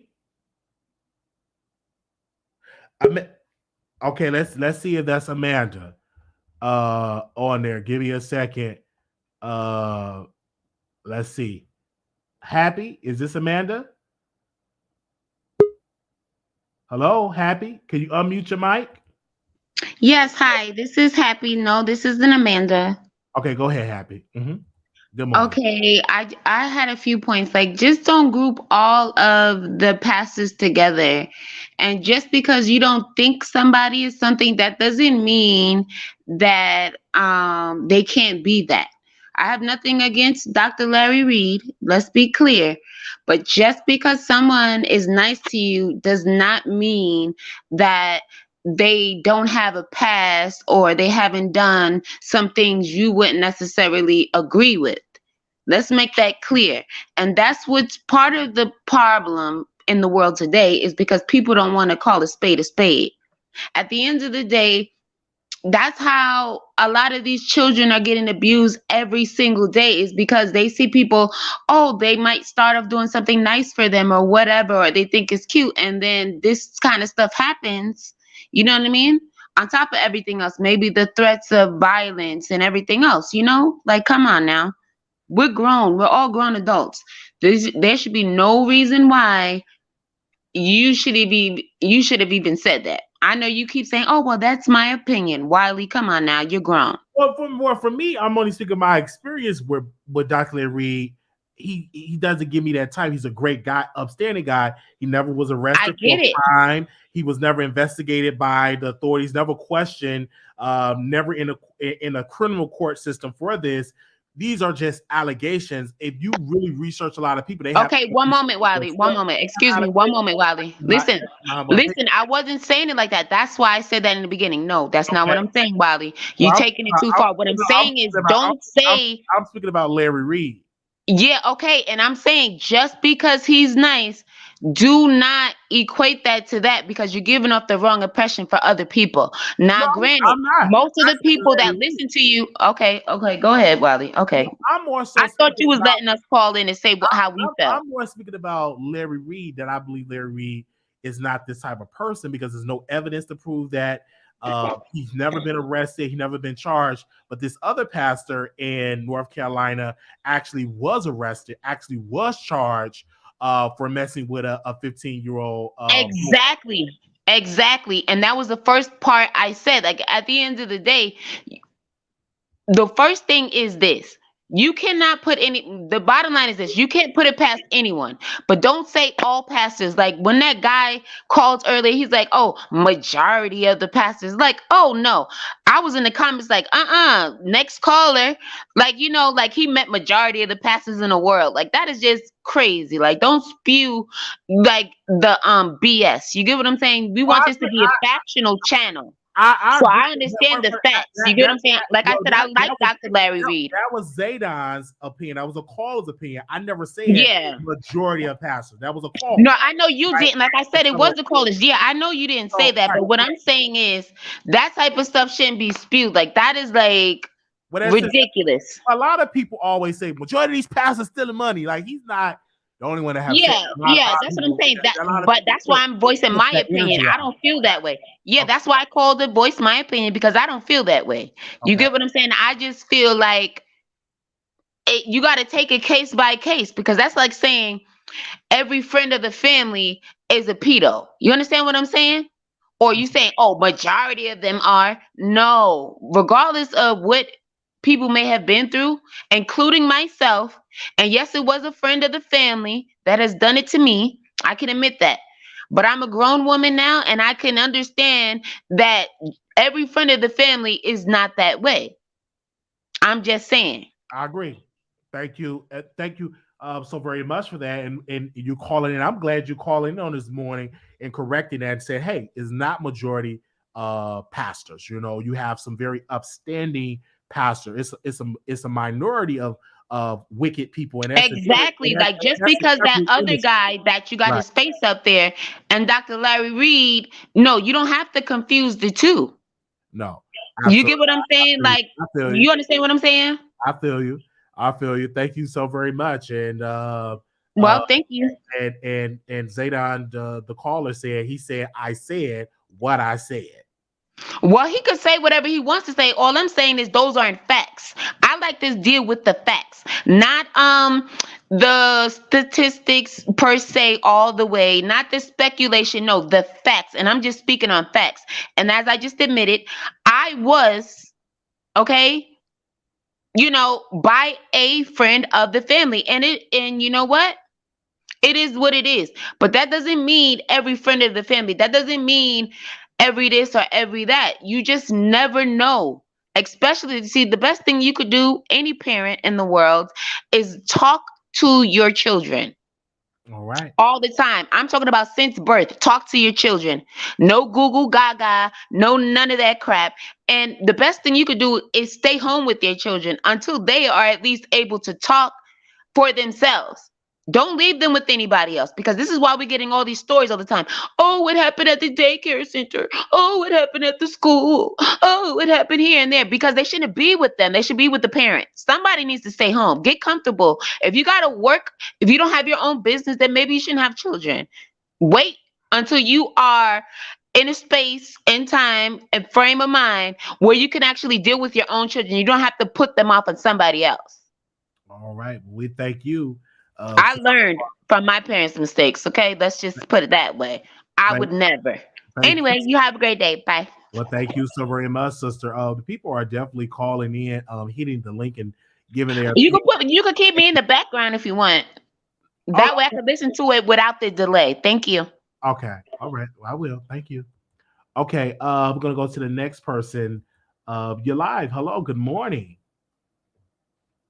Can you hear me? Hello? Yes. Good morning. It's you. Good morning. Hey, Wiley, good morning. Good morning. I'm sending prayers out for that last caller. She kind of hurt because you don't have to be a business owner to be a parent. However, I want to talk about I will piggyback off what she said though. And Wiley, you do that a lot though. But I rock with you. You did the same thing with Tasha K when she said that stuff, she gonna win. When you like a person, you end up kind of biased and you like Larry Reed. However, but look, let me it's finish. no Let me serious finish right quick criminal before I lose charges on Larry Reed. But hold on, there is court proceedings. There is stuff. It's civil, no criminal stuff. He haven't been arrested. I'm talking about criminal. I'm not talking about civil. Okay, it don't matter the classification. You can plea out to anything. But what I'm saying is, you can't be so quick to say that it didn't happen because I heard an interview I don't know if it was a young man or not. It's mighty funny that he coming for that YouTuber, but you're not actually coming for the boy that you really affected.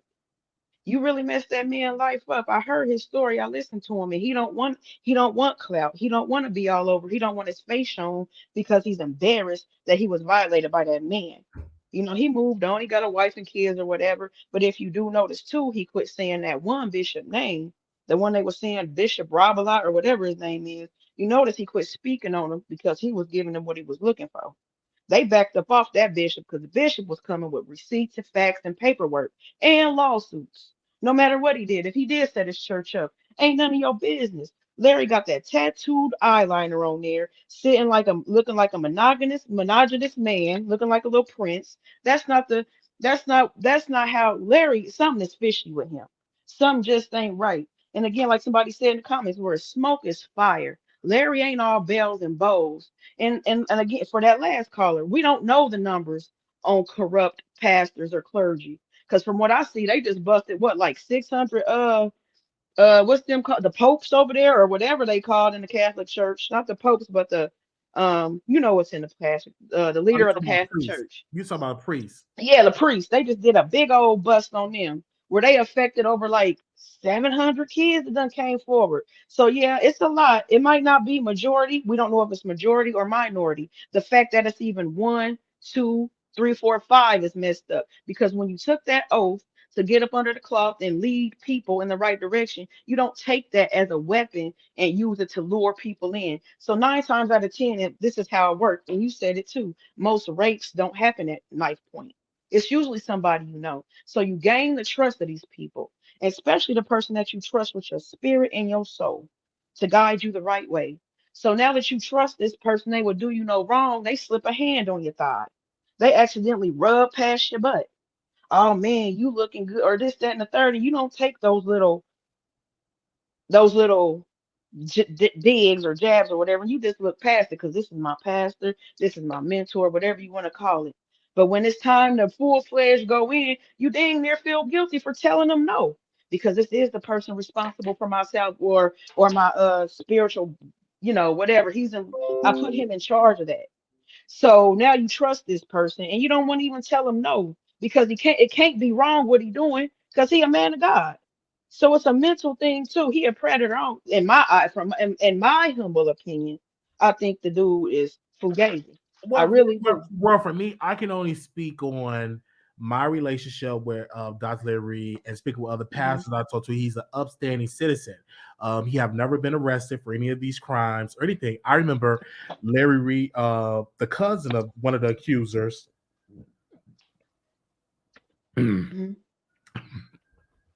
Woo. Okay. The cousin of one of the Wow. accusers called the accuser, and he said he don't remember having that conversation at all. He actually apologized. So I'm really, That's really the confused. cousin of the. It's everybody And- but the and- actual accuser and- himself, right? right. It's No, the no. cousin. It's the. Mhm. But what I'm saying, he actually had the accuser on the phone call. He But was they saying, "You said that remember really this?" wasn't him. He And said that wasn't been him. okay. And so what I'm saying is, when you go to YouTube, this is what I'm not understanding. If you was touched and you were violated, shouldn't you cooperate with the authorities first before you go on a YouTube channel? People Like process different. because for me, if you're doing an interview with a YouTuber and a YouTuber gets sued, then shouldn't you continue to tell your story? Because they have went radio silence, and then now you get the bishop. He's lying, talking about I'm going to pay for the people legal fees. He haven't done that. He's suing Larry Reid for millions of dollars because he's mad because Larry embarrassed him. I guess talked about him being robbed for his jury. But again, I can only speak on the facts here. He have not been charged with a crime, and he have not been arrested. And if it was any proof of this, the police will get involved. If you cooperate with the cops, he would be arrested, just like this pastor was arrested and got a $10 million bond that this pastor Dixon out of North Carolina. So what I'm saying is, I'm gonna have to watch the people, replay because I think I missed that one because I sure want to know what happened there. you have to hear it. And for fumbling with messing with allegedly a 15-year-old boy. So I don't think Larry But my Reid thing is is a this bad though, negative Wiley. person at all. My He's thing a is great, this. great pastor, Just because a great upstanding citizen. He have many male employees. He paid off people homes, paid off people debts. I don't necessarily see him as that at all. I don't get that urge from him. okay, well, I and get it. I get just it. don't get I it at get it. all. I get it. And you also haven't really been around them like that, so because you could really, when you're around a person, you can You really, haven't been really around. You like. haven't really been around him either. You No, but don't I'm, do see, that. let me get to that. Let me finish. So what I'm saying, okay, first point, you said why didn't he go to the authorities, this and the third. Everybody, listen, when you're dealing with a power, I said it earlier. This person might feel like, well, dang, is what we do, what is what we doing wrong because he is the man of God. Maybe I shouldn't. You get it's this whole mental thing. You groom him from a kid all the way up. You let him move in your house. You let him rent out, well, not even rent out a house, but live in one of your properties.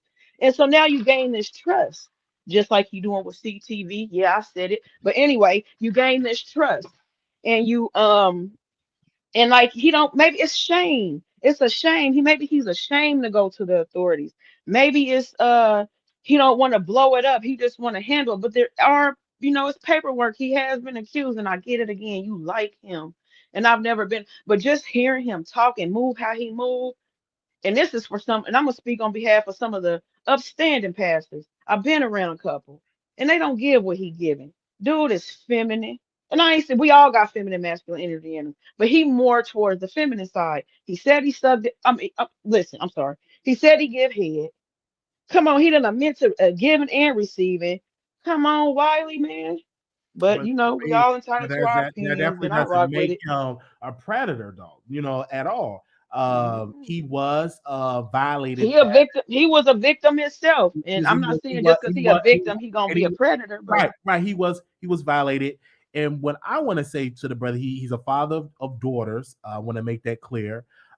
His ex-wife still live with him. They live in a nice mansion. He interviewed a lot of guests. He have events and all of that. He have a awesome Patreon to help a lot of people as people prophesied over people and everything like that. I don't think that Larry I Reid get it. is Wiley trying to get a uh, car, y'all.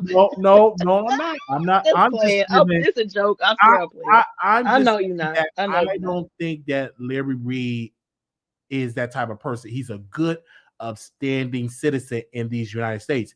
And if he committed a crime, if the evidence are different, if I see something that are different, then my opinion will change. But as of right now, for what I've seen and what I've read, documents that I've read, I don't think he's guilty. I think that, and this is That's my cool. I theory, get it'd be it. my theory that Larry Yeah.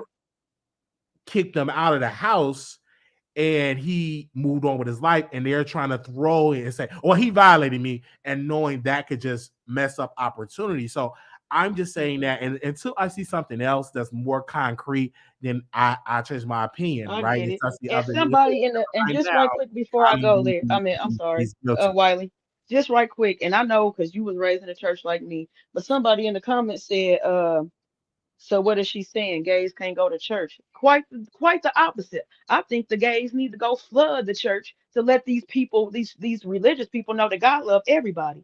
Honey, if anybody need to be in the church, it's the gays. So y'all can stand up and let it ride. Let them know God love everybody. You hear me? So that's exactly where they need to be, and let the pastor know it's okay to come out the closet. So yeah, we need to put all the gays on up in there. Yep. But No, yeah. what I'm saying So don't is, start that. right. What I'm saying is, anybody that want to get with Christ, you are welcome to get with Christ. All right, and there's churches out there, same gender churches out there that will accept you. And so I'm going to say about Larry Reed, I think that a lot of people hearing rumors about him and they're going with the rumors, but I'm looking at the evidence. Where's the That's proof? true Where's too. the concrete evidence I that, get it. I and get it's it. not, and if this pass can go down, it won't be hard for Larry Reed if these accusers got some concrete evidence. And so you haven't heard it. These are the same two people that he kicked out, didn't even deal with anymore in his life, now coming out with these allegations with a blogger That's fair enough. that was Yeah. obsessed with Larry Reed. So you Okay. That understand, we're makes sense. obsessed That makes because sense. Larry Reed kicked him away, and he was just obsessed with Larry. And these people came to him. You didn't see their face. So we don't know if these Yeah. people are, Yeah. you didn't see the video of the people. You And I'm are like right. this: if you're coming out with allegations, I need to see your face. I need to see you.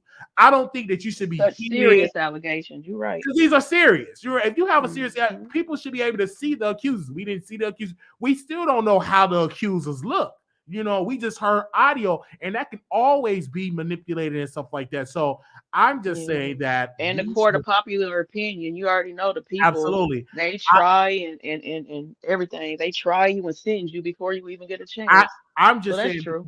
because people are saying you're on Larry Reed's payroll. I'm not on his payroll. I was finna Uh, say who, man? I'm in I Chicago, don't know. Illinois. I don't They deal were with just that. Oh. commenting in the chat, but I just think that before we should come to judgment with this, because it's a serious allegation and it's criminal, we should get some more evidence when it comes to. I think he's owed that because we have rushed. I remember Brian Banks had a serious allegation against him, went to prison because a black woman said he R-worded her.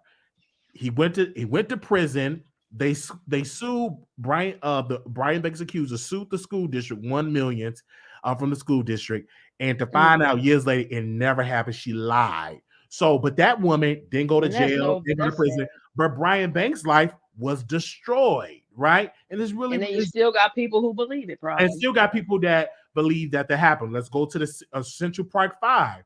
They were accused and they were innocent. Now they're exonerated five, but their lives have been destroyed because they spent most of their youth behind bars. And one of the young men, don't know his name, he was in solitary confinement and going through a lot. And he just came to visit his friend, to take his friend to the jail just Moral support, sure for did. more support, and they got him. Mhm. So I think before we rush to judge, we should say we got to get a little bit more evidence because this is a serious. This ain't You like right. You are. Cardi I agree, B Wiley. because that's light. I'm talking about when you talking Mhm. about a criminal offense when you come out here against Larry Reed saying that he did this with these young men now. So I just think we need a little bit more evidence before we judge Larry. So let me ask you this right quick then. Do you think that the the the assault part of it is a lie, or do you think that he really bi? I No, think he bi. I think You I think think he that's like a me? lot. I don't think that he like man. I just think people want Larry Reed to have this extra baritone voice.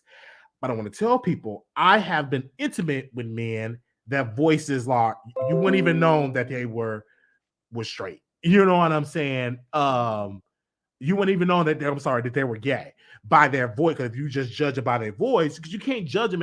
A man could be just as high pitched, feminine as well, and not attracted to men. That's just how they raised. They must have been raised around women and not raised around male figures or anything. It's just some men that don't just have masculine voices. It is what is your genetic makeup and etc. Just like it's some Okay. women that have deep deep voice that you don't even know you're talking to. You know what I'm saying? So I'm not gonna. Okay, so look, what they say, birds of a feather flock together. So what's that one? It's three of them. Okay, you got Larry Reed. You got his mentor, and who is that little short one? You know what I'm talking about? He wears hair slicked back. Have you seen the picture? They posted it on IG. I don't know his name, but he got like them. Oh, he said he got his shout back. I think that's what he had. He had posted something that said he got his shout back. You know who I'm talking about? I don't know who you're talking about, and I'm not gonna get it. I don't know because like No, but I'm saying all that to say, okay. why are you around a lot of, he's not around a lot of masculine men. He's around a lot of feminine men. Look Okay. at CTV. He hang out with you don't see too many straight guys. And I'm not saying they homophobic, y'all don't beat me up, but I'm saying typically, you don't see really masculine men hanging around with really feminine men. That's Well, what you I'm saying. have masculine men that do. You may not have witnessed it, but you do. If Yeah, you're I doubt it. confident in Unless they family. your sexuality, you can hang around anybody. It won't offend you. Just like I saw a post that said, if you see crack, if you're not a crackhead, that won't bother you. You shouldn't be bothered with that, right? That's not like a temptation versus if a crackhead would, that'd be more so a temptation. But if you're confident in your sexuality, it doesn't, but you can hang around whomever, right? You can hang around a trans woman if because that's ain't how you roll, but you can still hang around that if feminine person or that trans person or that bisexual person, and you still walk out as straight because that ain't you. And every gay person, bisexual person ain't gonna try you because they understand the boundaries. It's a lot of respect. That's true, and that's but it. you do And have that's what I some that's not try and respectable. explain to my But male friends. I'm like, yeah, most gay men they ain't not checking for no real. They not right. getting ready to hit on They're you. not They gonna not do getting that ready to to be somebody saying, that "Hey, they big can't boy." do. They ain't finna be Absolutely. doing all that. And Absolutely. no, and if he is gay, that is his business. And no, it's not a crime. But if the crime come in is when you acting like you're not, when you trying to play like you're not, when you are. That's the big problem. And I so mean, you my daughter gay. I ain't got no problem with no gay people. yeah, But thank was this the stream that was talking about Bobby lights, or was this am I the wrong one? oh you gotta go to the what about Bible Lex. I put Okay. that in the title. But yeah, that's about all, Wiley. It's Thank all you. good. Thank you so very Okay. much. All right, Okay, bye. I'm gonna go to the next one. I think we have T Trisha one backstage, and we're gonna bring her on. T Trisha one, good morning. Good morning, Wiley. How are you? Doing well. That was an interesting conversation between you and that lady. Mhm. There is no crime in being whomever you are, and you can support whomever you want to. I don't have to, give an account for what anyone else does. But it seems people are so quick to believe the negative or what they perceive to be negative about a person, and they go on and on and on and on. I guess I originally clicked your link this morning. I just want parents to watch their kids. Mm-hmm. That's true. That's all I want. I mean, because children are being destroyed by these people with ulterior motives. And then you have people that ain't nothing happened to, and you have something they want, and they decide to lie on you. I read the court documents. There was no case. So it's just unfortunate. Some people just sound bitter. That no matter what you say to them, you can have all the proof in the world. They're going to believe what they want to believe. And they'll, be behind screen talking stuff that they don't know. Absolutely. If you agree with, if you continue to support Larry Reed, support him. I do too. And until I see something concrete or visualize something, my support will remain the same. And I'm not blinded by his celebrity or anything like that, because it takes a lot to impress me. And if I want to find out something, good and well, I can find out anything. Absolutely. So I ain't found nothing. Put it like that. Yeah, because that's what I'm saying. And I was like, okay, I haven't found anything. And it's not going to be hard for people to get, if they have evidence, to get at least to get him to be questioned by detectives. And you understand what I'm saying? So I haven't seen anything concrete. And if I see something concrete, then we will look at that, right? And if we have to change to be like, hey, y'all, I seen something, blah, blah, blah. And we will come to that moment. But as of right now, I don't see nothing. I just think people are repeating what they heard from a blogger that Yeah. was obsessed with Larry Reed, because you gotta understand, this particular blogger was obsessed with Larry. All of 99.9% of his content was about Larry Reed. And all he had to do was take down the content that he had that he could not prove, that was proven was false. Because they couldn't And prove it. he could still be growing his channel by talking about his own life and how Absolutely. he overcame some things. And you got people that write in capital letters in the chat, but won't click your link to talk about what they think they know. Absolutely, because the guy couldn't prove his case. Excuse me. If he had a case, he could have proven it to the judge. He didn't have a case. And it's sad. I mean, he And ruined he- his life for nothing. He ruined his own self for nothing. He ruined his life because he didn't have the money, and the lawyer wanted to leave the blogger because he didn't have the money to pay his lawyer.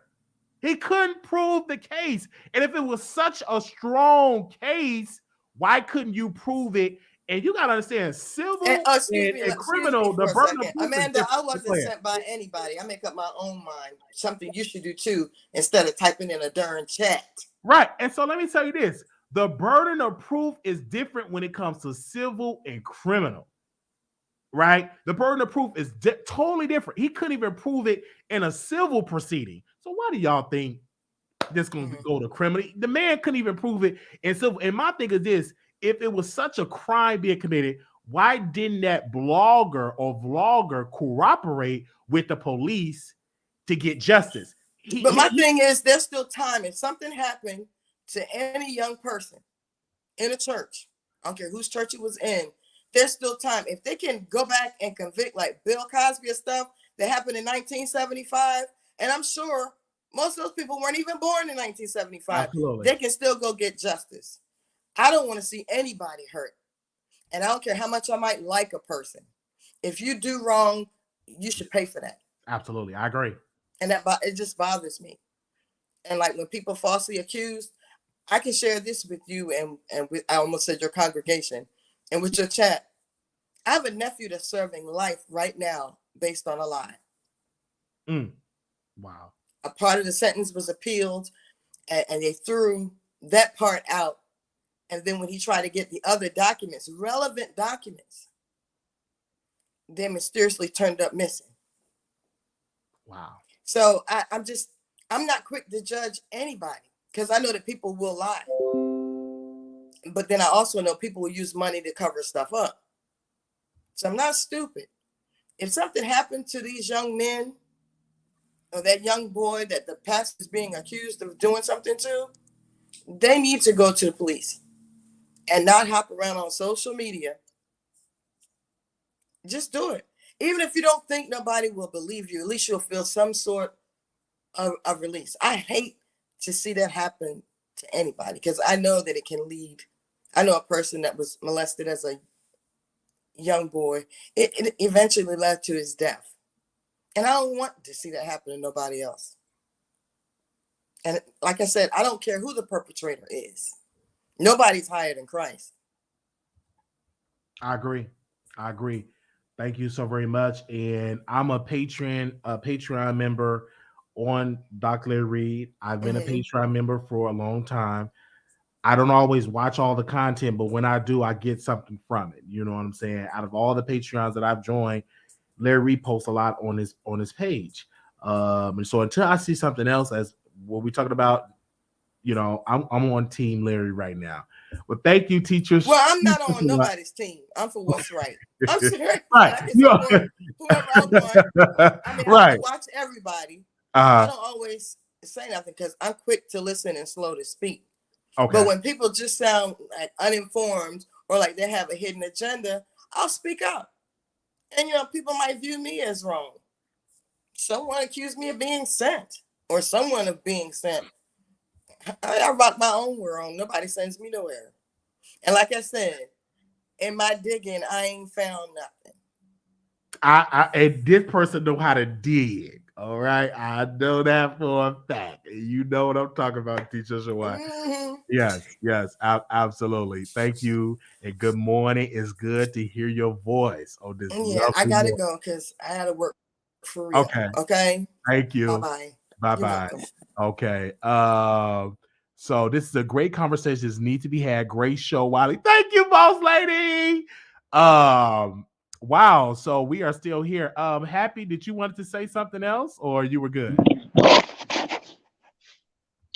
Yes, I mean, sure, I'll say something else. I just want everybody to know that I guess I, how could I put this? Anyway, I just feel like, yes, people just please, please, please understand that it is very important to look after your children. I wasn't trying to come for people that don't have their own business or anything like that. I just meant that, in order for you not to be worried, the best thing is to have your children with you. Don't let people put you in a box because society says this or society says that. Yeah, they're all wrong because look at what's happening, and it's happening more of an alarming rate. Like, that's just something that I stick to. I'm an advocate for children, and that's not the way. That's all I have to say about that. I agree. I hear you. What you're saying. For that, thank you for hitting the link and staying backstage this lovely morning. Haven't heard you in a while. Well, thank you so much for having me again. I appreciate it. Thank you. Okay. Have a great day. Right, you too. Okay, Thanks. so put her backstage. I know she want to listen. I don't know if she want to listen on there. You can hit the link, people. Somebody said, "Ma'am, you are extremely slow. The statutes of limitations vary from state to state for SA assault. There is not time for everyone. Most states are from 3 to 10 years. So let's Google. Is there statute on what state did this happen? In North Carolina? Let's see. Okay. To reiterate, North Carolina, there is no okay, let me let y'all see this. Hold on. Let's see this, because you know me, we gotta work in the receipts. Give me a second. I'm gonna pull it up so we can read it together. All right. Okay.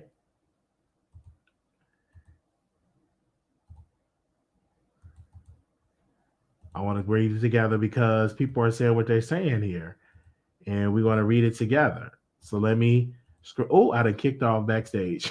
My bad. Okay. So to reiterate, in North Carolina, there is not a statute of limitation for felony sexual abuse charges. What this means is that a prosecutor may file felony charges against a suspected abuser at any time. Make sure y'all see that. Let me zoom in so y'all can see that. Okay, at any time. All right. Okay. I want to make sure, and that's in North Carolina. Okay. So we're gonna go backstage and we're gonna open up. We got somebody else backstage. Let's go. Oh wow, this is my girl, Leo. Hi, good morning. Good morning. Good morning, Wiley. Are you able to hear me? Am I echoing? No, you're loud and clear. Yes, ma'am. Yes. Hi. I was calling it. First of all, thank you for the introduction, but I was calling in real quick to really say to the last person that was on, because I did have an issue with what she said concerning you being home with your children all day, working parents, because I feel like as a working parent myself, and a lot of us can probably agree that there has also been an attack on the working parents. I want to say respectfully, this is not 1965, okay? A lot of parents, mothers and fathers, are not able to stay home all day. Like it was back then. Okay, that's not the reality of today's world, especially in today's economy. You about need a two-person household as far as income in order to even take care of yourself. Okay, majority of working mothers like myself would love to stay home with my children within reason, but I'm not able to because I have to make a living. Second thing is, when it comes to entrepreneurship, we have to quit being liars, thinking that everybody is made to be an entrepreneur. That is a complete lie. Everybody is not meant to own a business. Okay, you have to be a certain type of person to be able to do that and to also maintain it, which is also why a lot of businesses fail. When it comes to those who have been at home back in the day with their children, like Wiley also stated, a lot of times predators are not necessarily the outside public. It was our uncles, aunties, whoever coming over, their family friend that was doing stuff right in that same house with that mother who stayed home all day. So at the end of the day, it hasn't increased. It's been going on the entire time. We as a community definitely have to do something about it, and also do take care of your children, watch out after your children, but do not blame it on the working parents, because it's 2022, not 1965. Have a great day, Wiley, and shout out to the producers and the mods. All right, thank you so very much, Leo, for giving your opinion.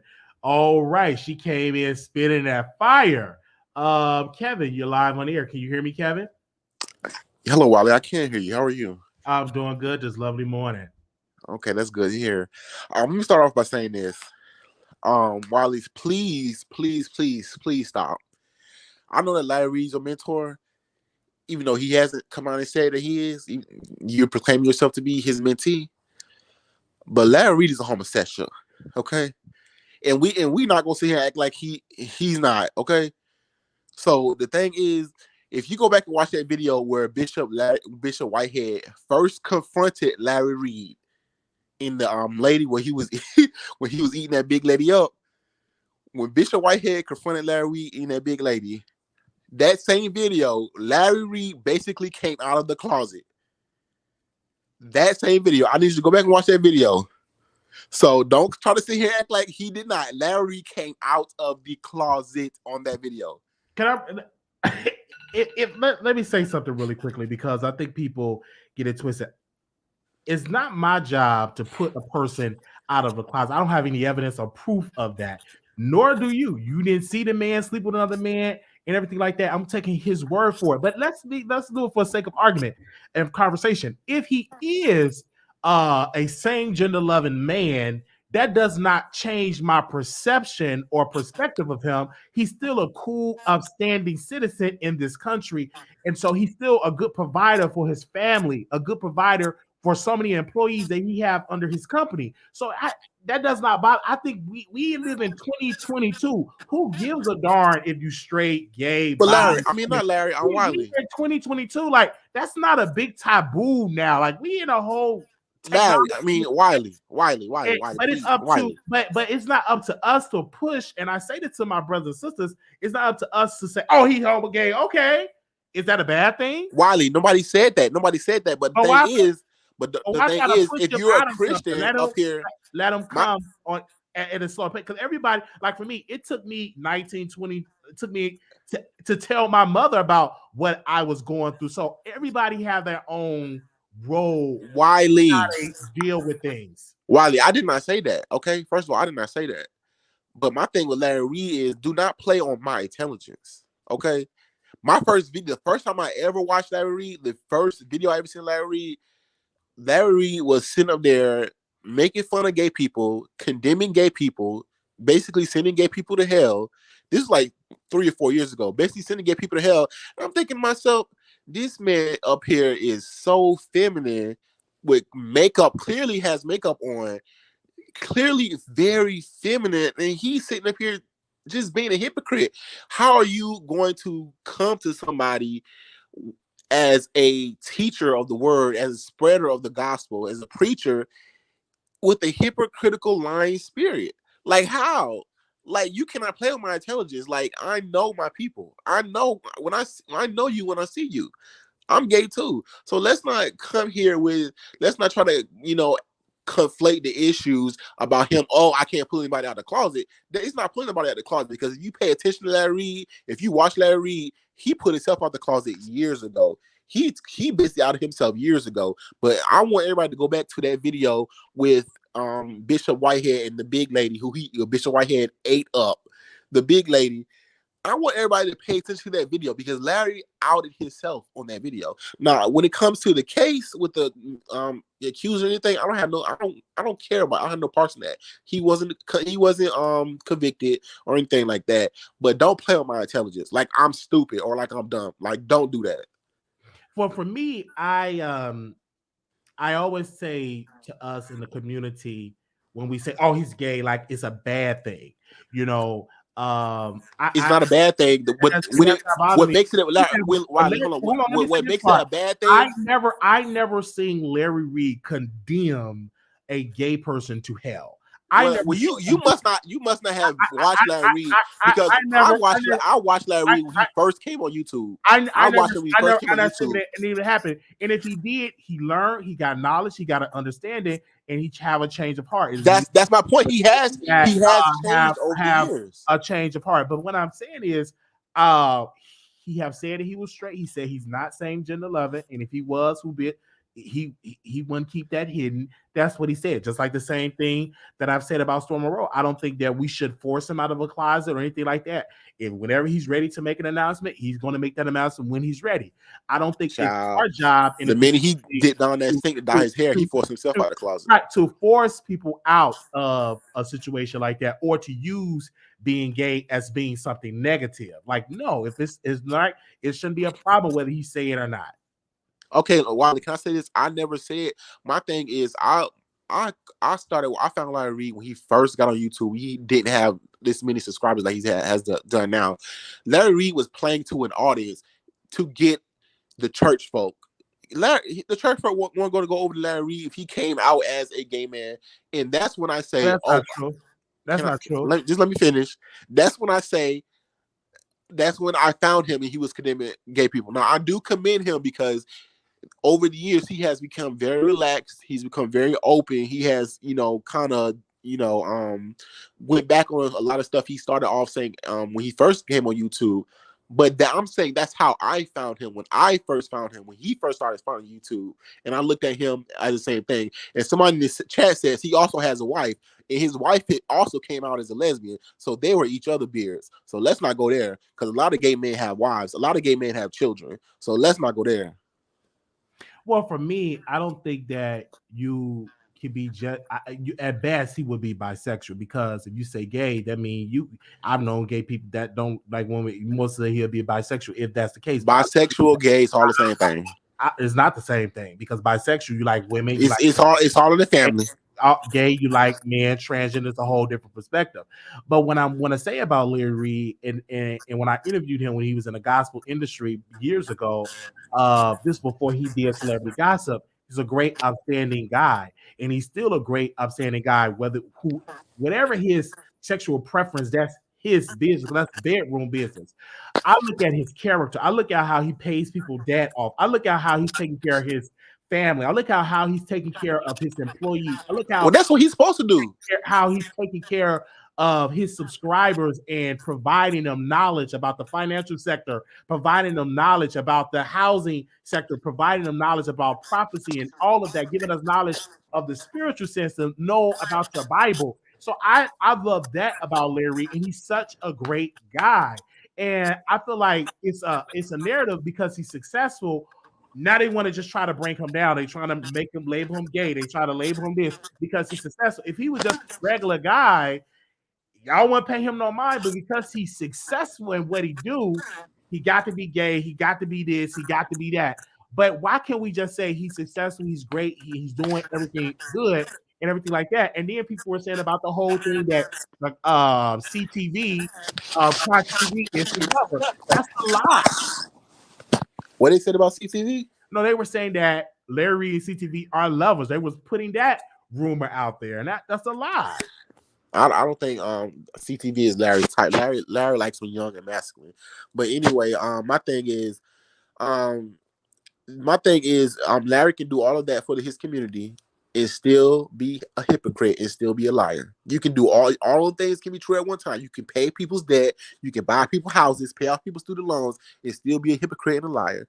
Don't play. My point is, don't play on my intelligence. And Wiley, you love to play on people's intelligence. No, I'm not playing on people's intelligence. Wiley, you love to play on people's intelligence. I'm just giving my history over Larry. When I gave my history with Larry and say he's a mentor, automatically it's like the hate factor of Larry Reed increased 300%. So he's a mentor.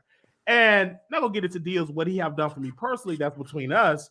But I don't see Larry as a gay man. I see Larry as a man, as a provider, as a creator, as an entertainer. This is one of the YouTubers you see on television. Like, you don't see too many YouTubers in our sector on television making deals, making moves. Even if you need leaks, it went viral. He's doing a lot of things for his community. I don't think that we should label him gay. I think that if he is, we should allow him to. Larry, Wiley, I'm sitting here telling you that he labeled himself. If you go watch that video, I'm gonna go see the video. I don't think he's gonna watch that video. He outed himself. He was like, not because he started saying that he was gay, but he backtracked when he realized that he backtracked real quick. Like, you gotta go watch that video. I wish I could. I'm gonna find it. Yeah, find it. Go to that part to me so I can rewatch it and listen to it. Yes, because he sure out of himself in that video, and he's done it plenty of times. So listen, my thing is, I don't have no problem. I'm gay myself. I don't have no problem with nobody being gay, but don't try to, shit on the community when you a part of the community. Come on now. I hear your point on that, but we thank you, Kevin. I haven't heard from you in a while, but good morning. You called in. I guess you up in the morning. I'm up with the flu. Just getting over the flu. I hear you. I hope you get better. I'm glad you're feeling better. And not the flu that never mind. Let me stop. Let me stop. All right. Bye, Wiley. Bye. Okay. We got somebody in the chat. They said, remember when he tried to throw you under the bus, blame you for exposing Jason Lee and Armand not getting paid, and completely cuddled Tasha when she was at fault. I remember that. But also, you have to remember Larry Reed apologized. He came through and he talked to me, and we cleared that up and we resolved that.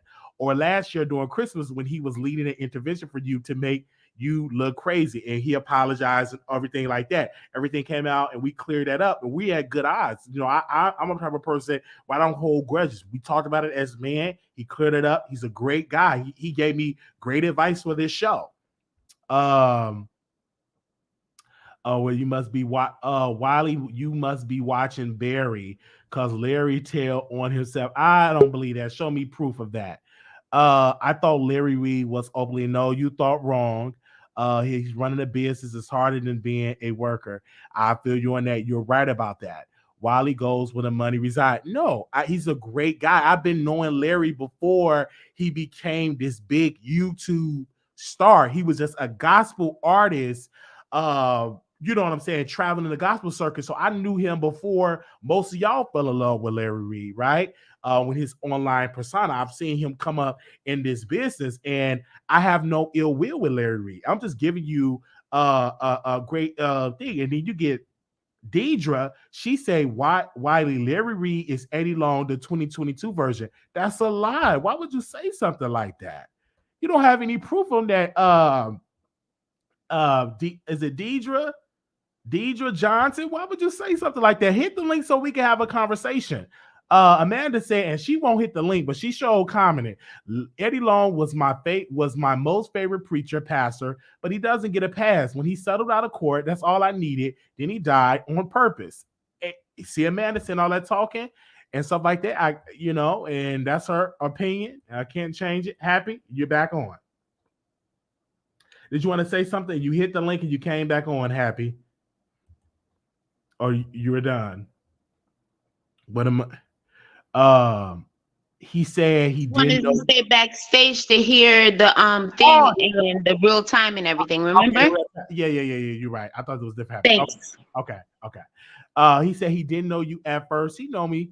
That he died on purpose. Y'all is shady in this comment. Somebody he died on purpose. Anytime somebody said there is no proof, is basically telling on himself. Hilarious. I'm gonna drop the link again. Amanda won't come on. We tried to get Amanda on. That he is. You study saying how he pays for people houses.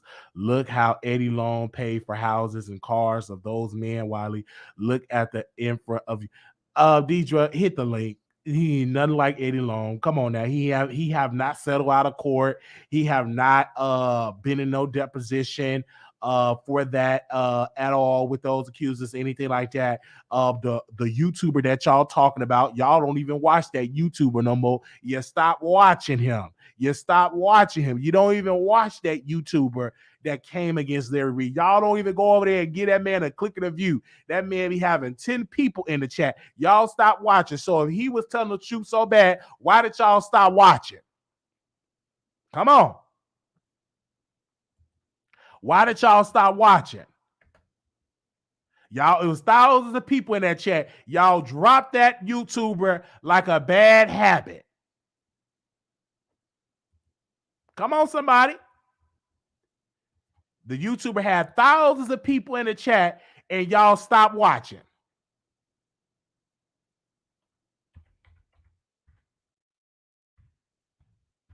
Thousands.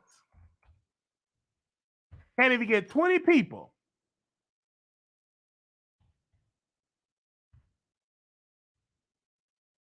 Can't even get 20 people in the chat.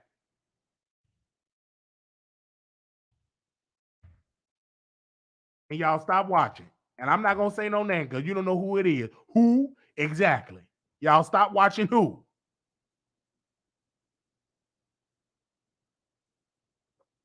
So, I'm hearing your point. Where you at? Thank you so very much. And I want to say good morning to you all. I'm getting I'm always in the bushes. Great morning show. Good. I caught it live. See you around. Okay. We're getting people commenting all over the country. And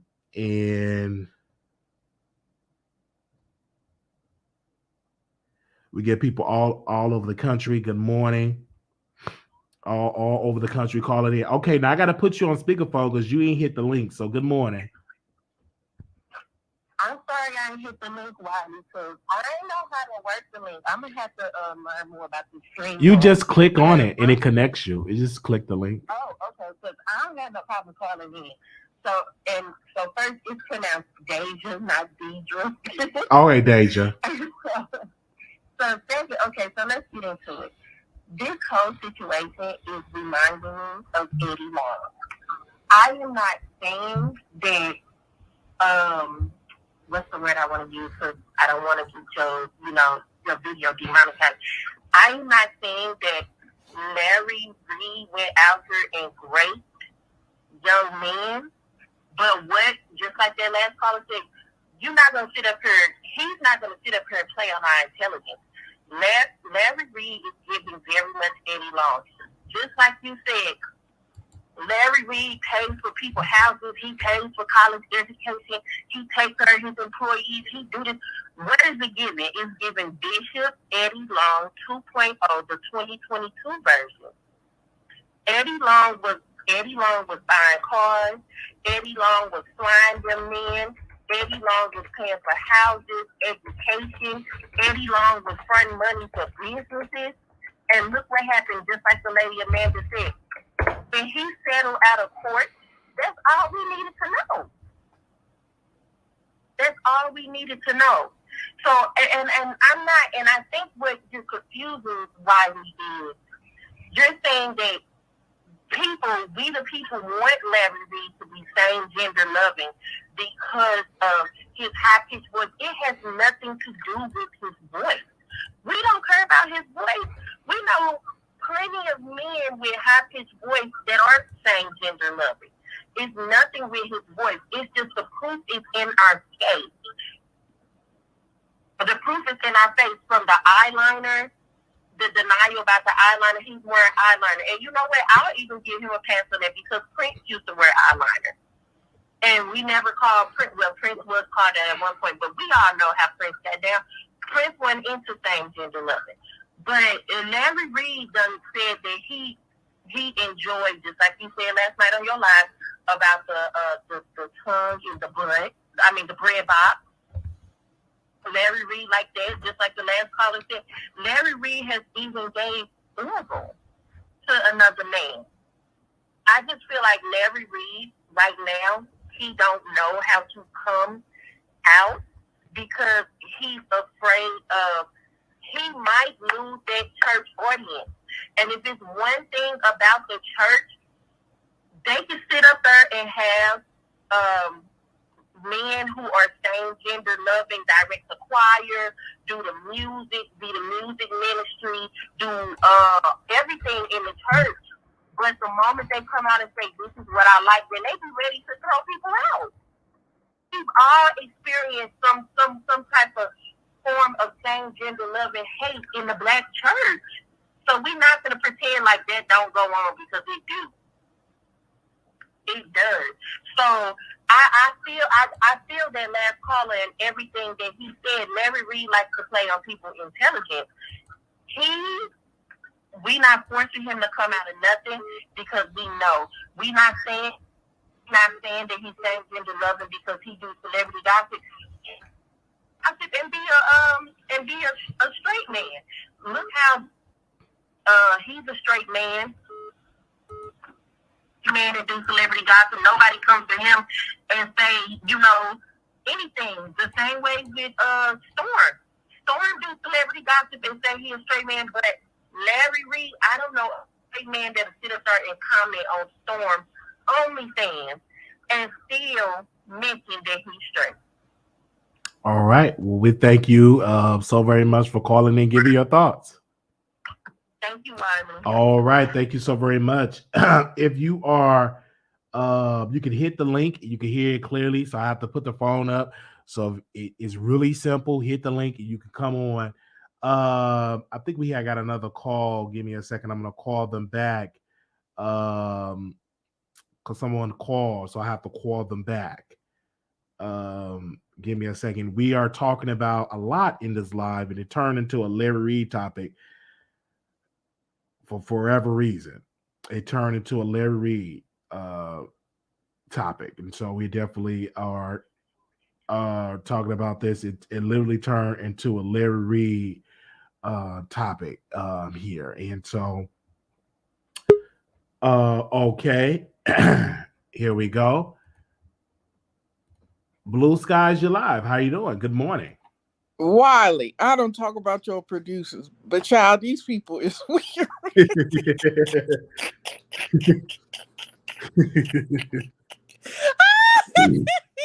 Why do they care if Larry Reid is heterosexual or gay? When the heterosexuals, we don't say, oh, we're going to announce that we're heterosexual. So why anybody got to announce that they gay? What is it to you? Who cares? If he wanted to put on eyeliner, eyeshadow, or some lip gloss, what do y'all care? Prince wore makeup. And he was hitting everything going north, and you don't know what he was hitting. You don't know. And why do you care? Like the guy talking about, but he ain't fooling us. Who cares if he fooling you or not?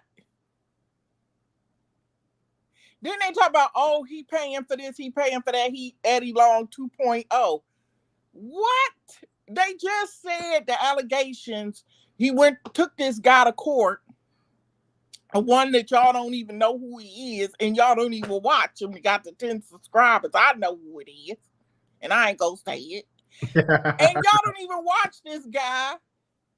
And it was found out what the guy was saying was not true about him. And if it was true, then the police would have picked it up. Wiley just ran to y'all that he could still get charged with something. Absolutely. You're so right about it. But they so interested, so worried about him saying he coming out. Why did anybody got to say they coming out? And why being gay is such a crime? Oh, you gay, you ain't tell nobody you gay. Who cares? You don't tell nobody you heterosexual. You out there fighting and doing everything. Ain't nobody talking about you. Absolutely. I agree. You definitely have a good point about that. And we have to go through it. We showed you proof about the statute of limitation in North Carolina. The prosecutor, anytime they can bring charges. So, and they was in civil proceedings, right? No case. The guy had no case. He couldn't prove his case. Didn't even have the money to pay his lawyer. It was no case, you guys.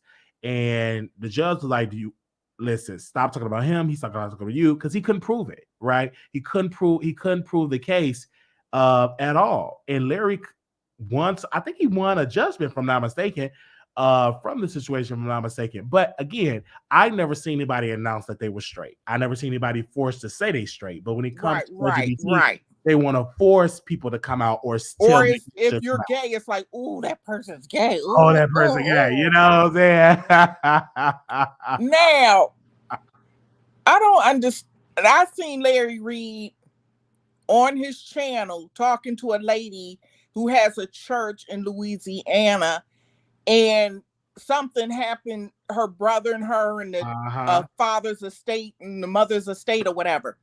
And do you know Larry Reed, now he don't have nothing to gain from this woman.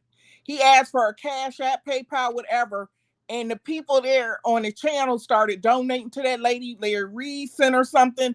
So is he giving to her to get something out of her? Like, absolutely. Yeah, he didn't even know the lady. And people, they were Cash Apping everything. They were sending her a PayPal account. I remember that because that was the lady where the pastor rebuked her. Right, that was her brother. That was her brother. The brother. They was fighting over their parents' estate. And he got mad that the sister started a church. And he said, "You can't start a church in my same city." He was angry at her. Yes, I remember that. It was over the father's estate. Absolutely. The parents' estate. Absolutely. Now, I don't understand you black people, though. Like, y'all chased Christianity that was given to y'all during slavery.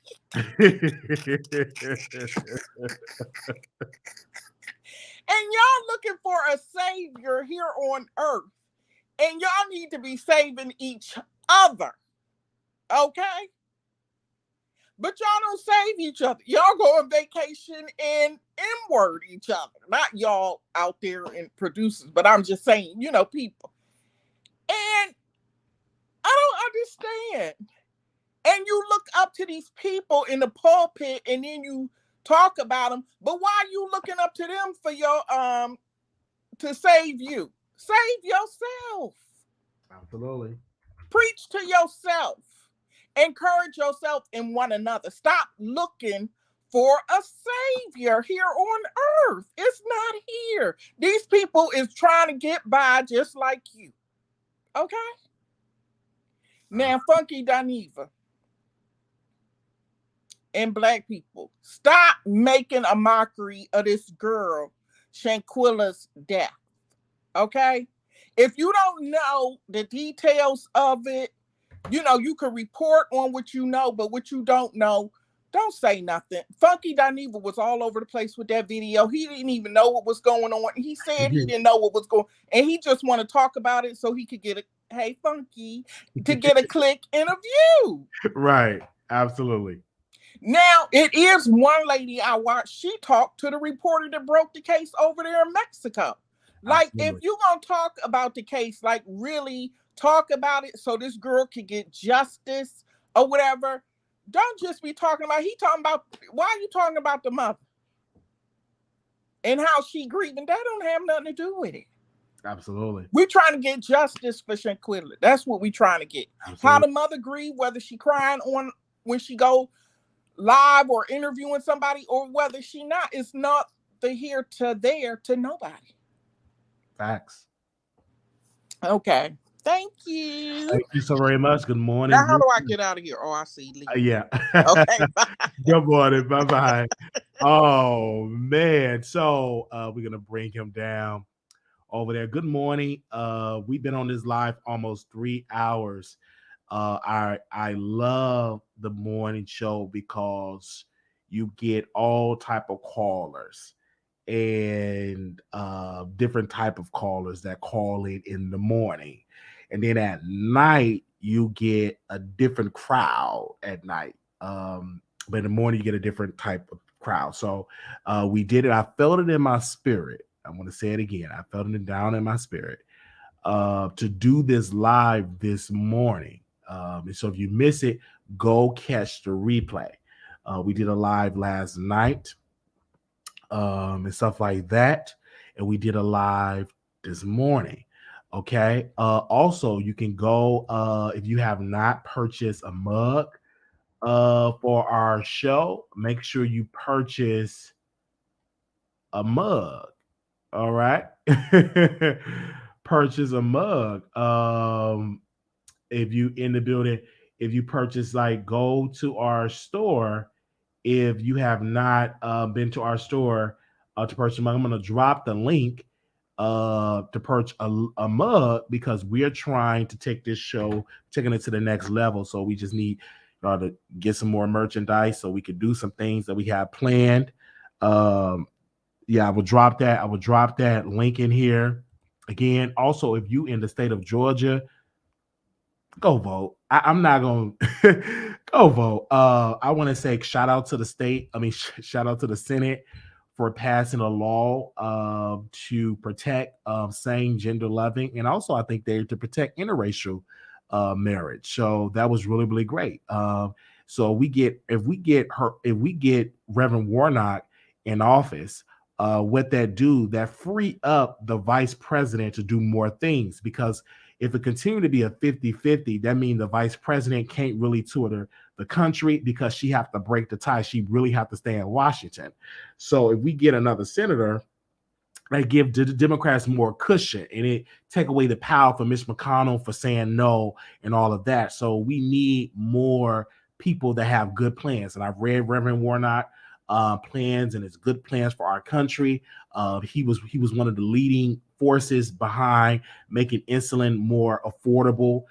So make sure y'all go out and vote if you in the state of Georgia. I believe early voting, I think this is the last day for early voting. I could be wrong. If this is the last day for early voting, I could be wrong. Today is the last day. I believe today is the last day for early voting. And I think the election is December. I think the election is December 6th, if I'm not mistaken. I want to make sure. Let me make sure I go and look at it. All right. Georgia runoff election, because I want to make sure I get it right before I put it out there. Georgia runoff election. Thank you so very much. Okay, that's December.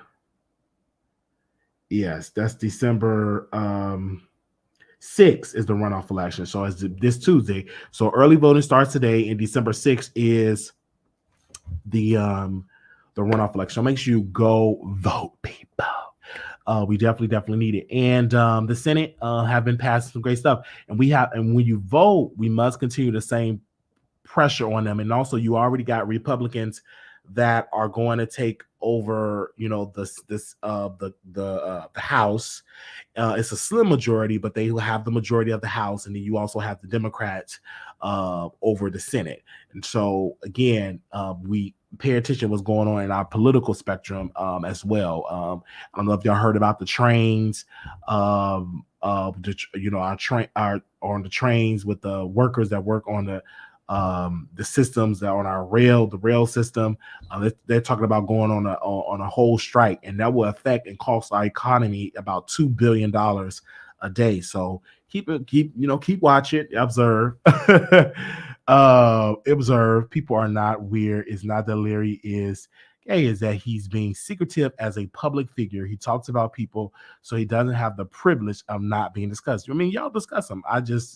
We just have to agree to disagree, like we having conversation about Larry Reid. I don't know if Larry. Let me see it. I don't know if Larry Reid.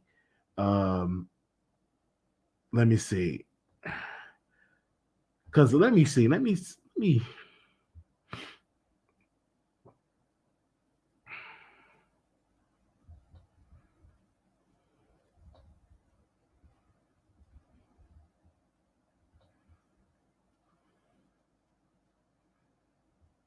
Right.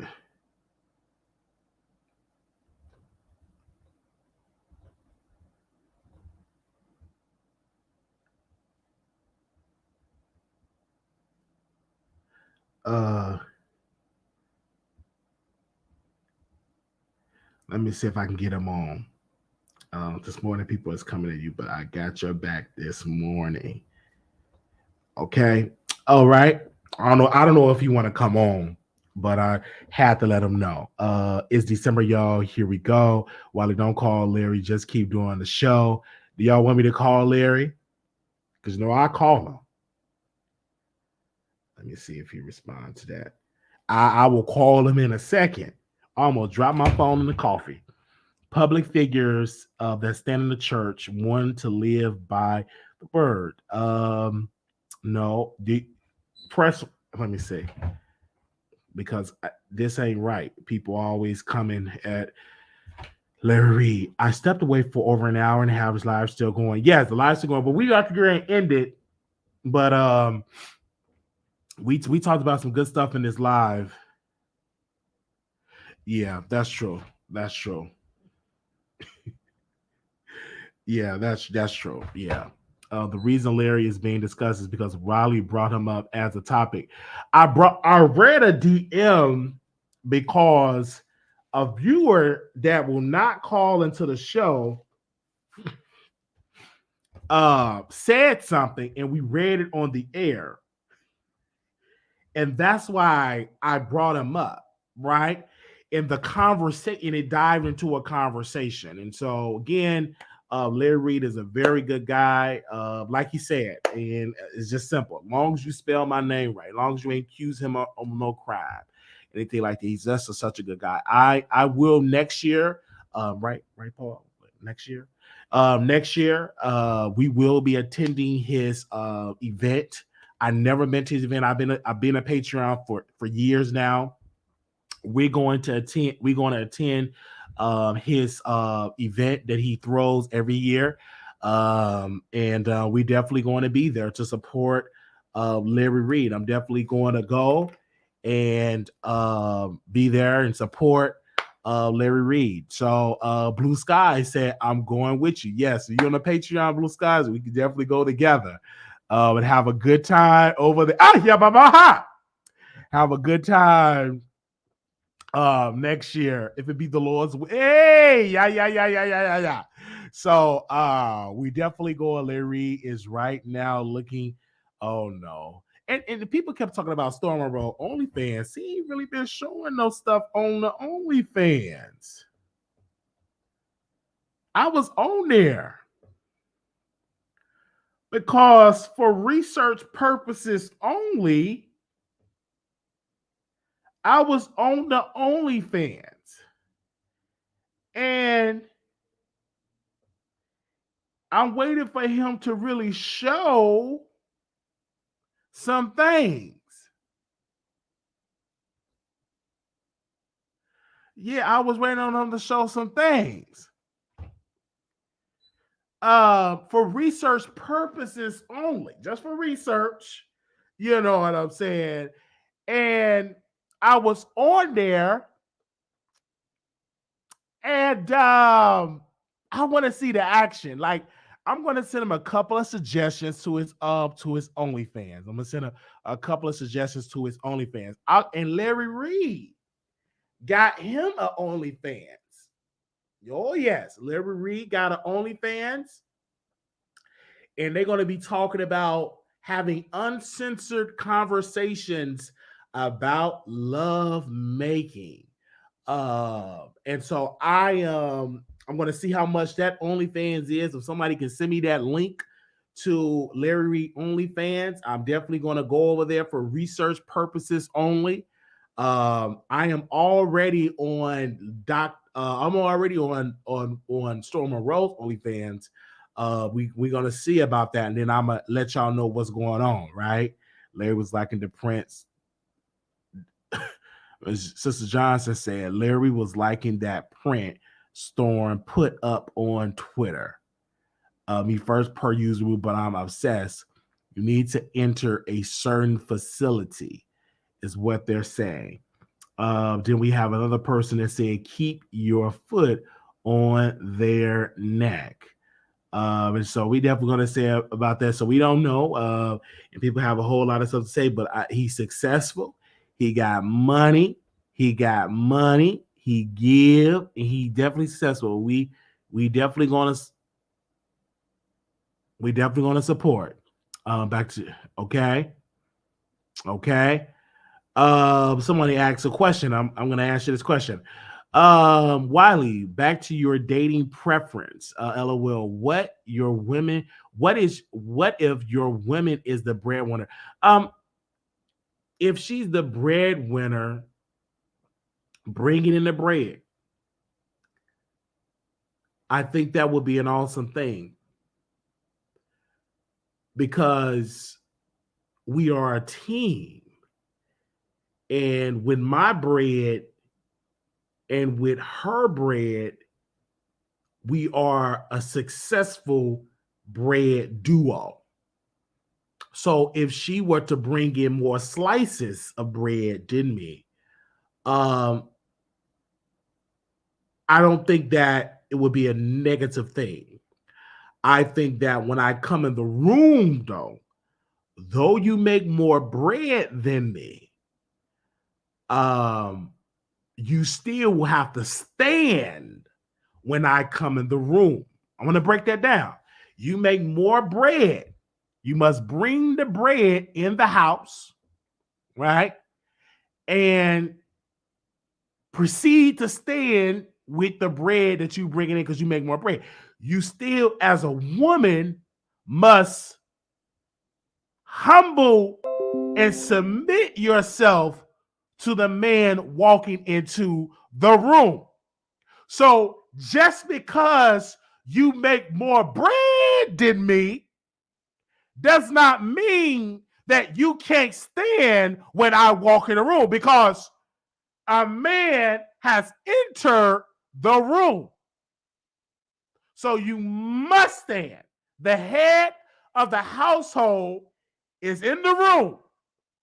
So you must stand until I say sit. That is when you sit. Okay? All right?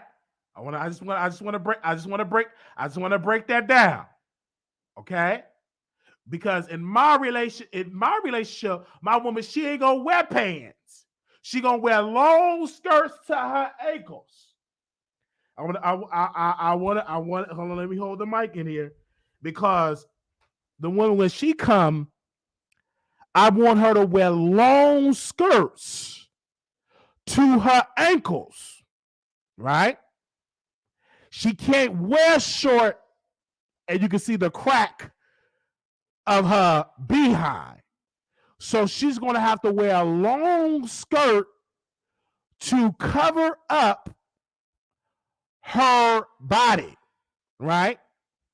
And she can't have that false eyelashes and false hair.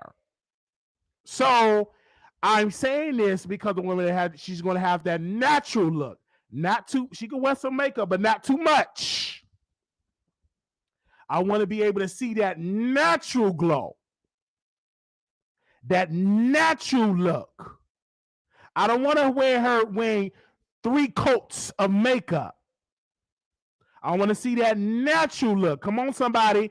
I'm saying something in the chat. I'm helping somebody right now. All right. I don't want to have all that makeup. So I'm saying this because I'm looking for that type of wife. So if you rather to do those duties, then you can hit me up and we can have a conversation, right? But if you're not willing to stand when I come in the room, don't hit me up, because already you're coming in with a spirit of not being subjected to your husband's order, because that's the order of my house. All right, I just had to just say that. Give me a second. Let me put, this mic is heavy. I need to get my other mic that I can hold in my hand So I'm gonna give me another mic because sometimes I like this mic, but I like the mic that I hold because I like to move around. I love to hold it in my hand, right? Because that's too heavy. Yeah. That's too heavy. I need something light that I can hold in my hand. So I'm gonna go to the store and order something I can hold in my hand. Okay, boss lady, can you hear me? You're live on the air. Yes, I can hear you. Good morning. Good morning. So I'm just curious, why do you feel like your wife needs to stand up when you walk in the room? Because number one, a man presence, you should automatically, it should be second nature. You supposed to stand. I look at it when the president come in a room, that's order, that's power, right? You stand for the president. You don't have no question. So as a man, that comes with power, man, power, man, right? You proceed to stand. You're supposed to teach the children to stand. So that is what I am talking about, and that's what I believe. And when the judge come in, you all rise because that's power. And you stand for that judge. You don't complain. You should be standing up. And then you sit your high part down. So you must have that same respect for your man. So I noticed that you're always talking about women should submit. You do know the Bible, at the beginning of the scripture, it talks about submitting one to another. Absolutely. So you do know that the man is supposed to also submit to his wife as well, right? I agree to that. I never said I want to submit to my wife. I will always. Then the Bible goes on and talks about how a man should love his wife. And he says, love your wife as Christ loves the church, laying down your life. I don't see anything in there that talks about standing.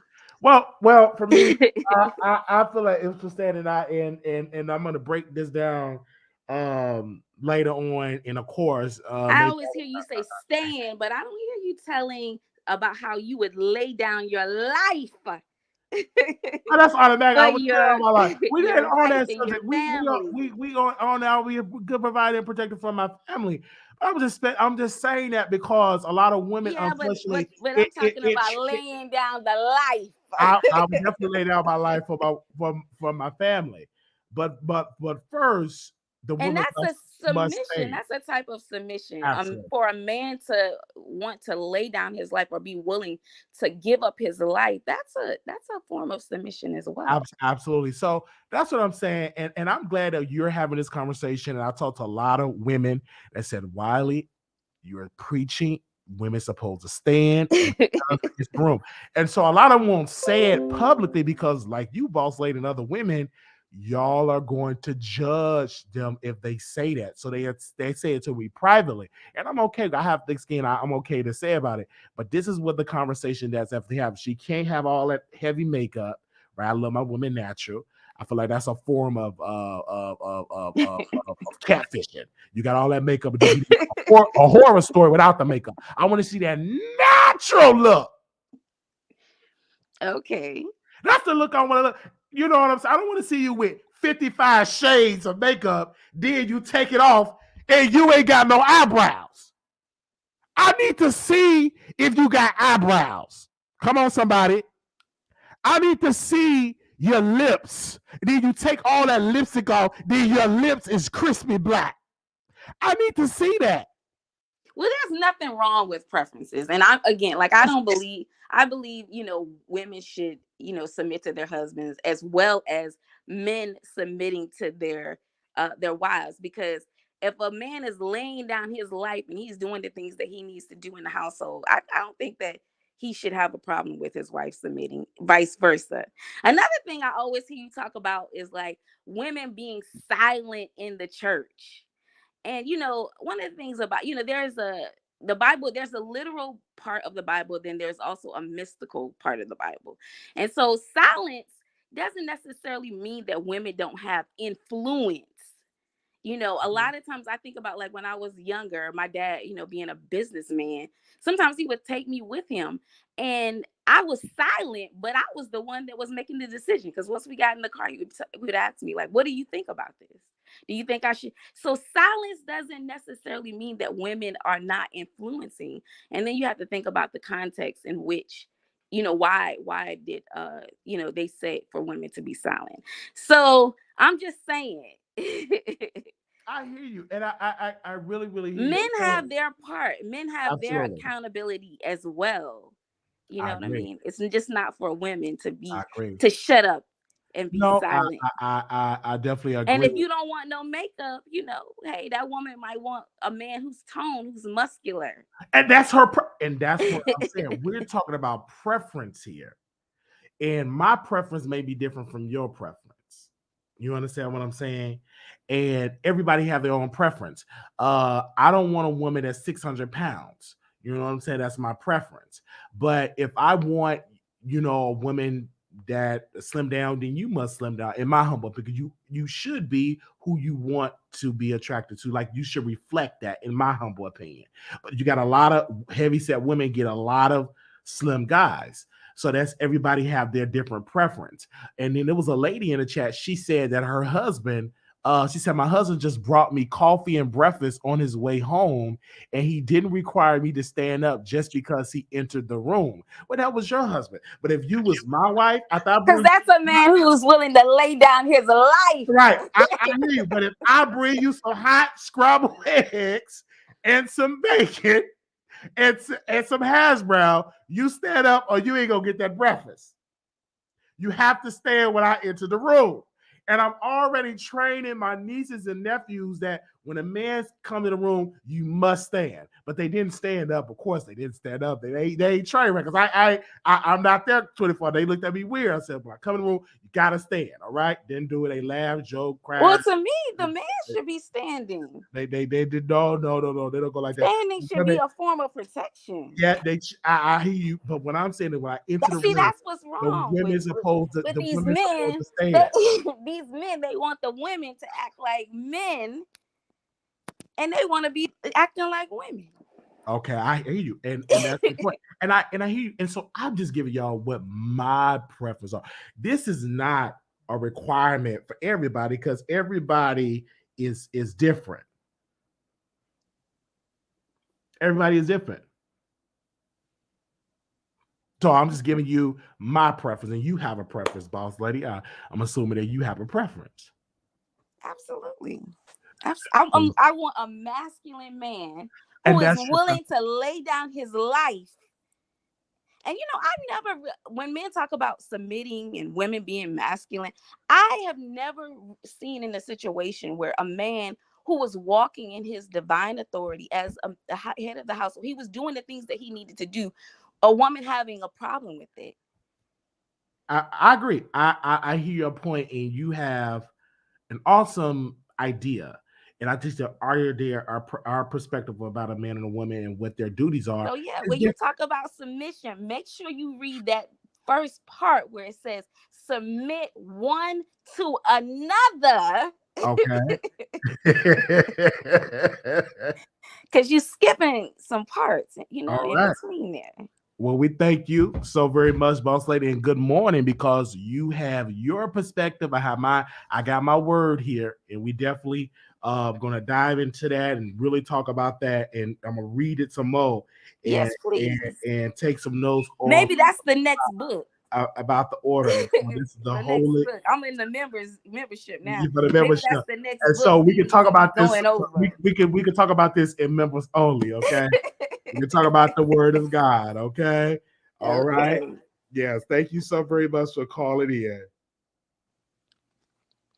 All right. Thank you so very much. Oh, I'm going to read this passage of scripture. I'm going to read that passage of scripture. I just see right then and there Ezekiel.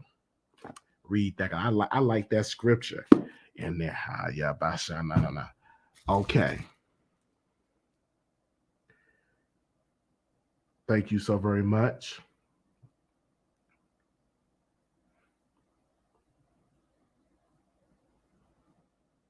Okay. This is the only community that talks about submission. Other groups of men do not, unless they BDSM. Thank you, LOL. Wiley said he wants his woman to stand when she walk in the room, but wants her to still go to work and make that bread. No, I don't believe that. I know it's difficult in this economy. Just to piggyback on Leo's point when she called in, But I think God will bless me if I have a desire in my heart and that I want to be the head of the household and I want my wife to be at home taking care of the kids in the house. I believe God will, Abashana, I believe He would bless, and I believe He would give me the knowledge and understanding to make an income, give me a skill set to make an income to take care of my wife and children. I don't believe that a woman should work, but if she do so choose, if she have the knowledge, understanding, and that's what she want to do, I will support my wife to walk, not to walk, but I will support my wife to go to work. To have a career, because she might be a lawyer, she might be a doctor, she might be a scientist. And so I will support my wife in that. But when I come into the room, when she take off her white jacket, she must stand when I come into the room. That is the order. And if she do not stand, I will have to divorce her. And that is just my order. Okay? That is just my order. And that's my requirement. If she proceed not to stand, we will have to go to the divorce office and we will have to divorce. That would be my order. All right. So, and I know a lot of people don't like my order, and it is understandable.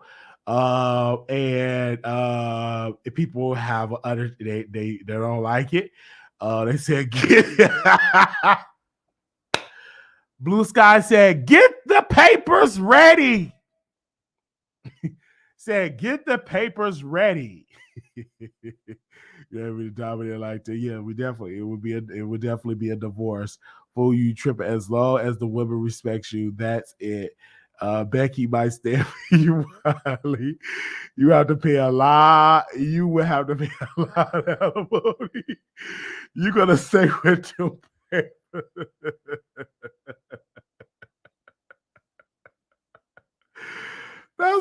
That's why you not married. Last attorney can help.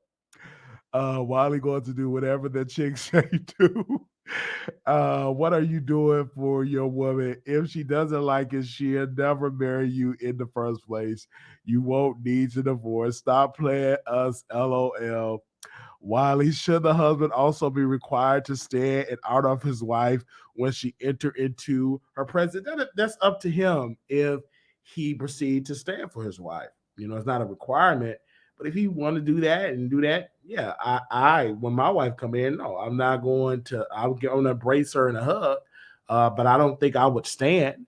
It won't come to me naturally. But maybe I'll stand on her birthday, give her a hug, and maybe I will stand on Valentine's Day. But it's a requirement when the man step in the room. I'm saying when a man step in the room, you must stand. That goes for the wife. That goes for the children. And then when the husband say you may be seated, then you can sit down. But you must have to get that directive, that order from that head. And it definitely have to be the children, the babies, the newborns, whoever. When a man step in, you train that baby not to cry. When a man step in the room, it must be seated. All right. And that's how this kids have to be silent once the man is in the room, because you don't know what that man, what directive. He worked hard. He got to be decompressed from the outside world. It must be complete silence and stuff like not too much noise, unless he say make noise, and then they can proceed to make noise. So we definitely going to see about it. I know a lot of people is upset, so it definitely have to be order. So we definitely have to see how it is. So we definitely going to see how this is going to be. Hush, this is not his may tell. Wiley, how you want the newborn? You need robots. Amen. Stands and the lady see you need robots. Bark, I think another thing that needs to be discussed is love language. It gets annoyed, but I think it's good to know how a person you with defines love. You don't want to be doing things that unappreciative. Thank you. That's why they make babies. Wiley, why not upset? Because we know it's not happening for you. LOL. Sounds like boot cap. Wiley, drop the link so I can argue with you this morning. Okay, Wiley want the newborn to stand, and then what came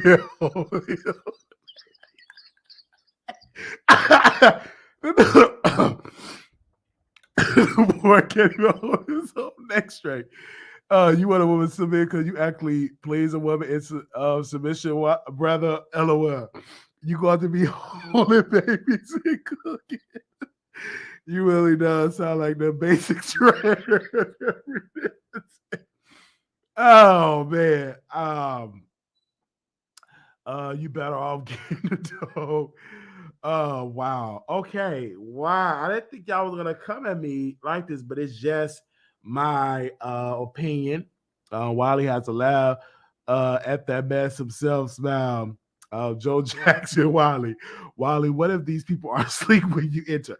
That's a very good question. But again, if they're asleep, there's an exemption. But if my food is not cooked, I will proceed to wake up the household, and they will proceed to cook the food. Because I have to have the food hot and ready. I don't like food warming up in a microwave. I want my food done fresh, hot, ready, fresh. I don't like food that's in a microwave that you have to warm up. I want it fresh, hot, cooked, fresh. And so if it's not cooked, I would wake up everybody in the house until my hot plate is fixed. All right. I'm just giving you my order. Okay. Good morning, Bella. How you doing? Hey, good morning, Wiley. Well, I just called to argue. I'm very argumentative. We know that. But here's my thing, Wiley, because I know you love to troll. It's too early in the morning for this. But when a man has engaged in a lot of the things that I have engaged in as a woman, you've done a lot of things that women do. We've heard about your sexual prowess last night. You told us all kinds of freaky things that you did. So why should I respect a man who does the same things that I do? Well, for me, I think that you will be a woman that I will not require to be in my presence as in a relationship. In a relationship preference, because I want to deal with you. Understand my past, you understand my history, and we will connect. If you ain't with that, I move on, because it's plenty women. I believe personally, it's more women out here than it is men. Right, in my humble opinion. So it'll be a woman that will fall in line of what I have that directive. You may not fall in line. So there'll be a woman I won't waste my time with. If you hear it, okay, I'll go to the next one, right?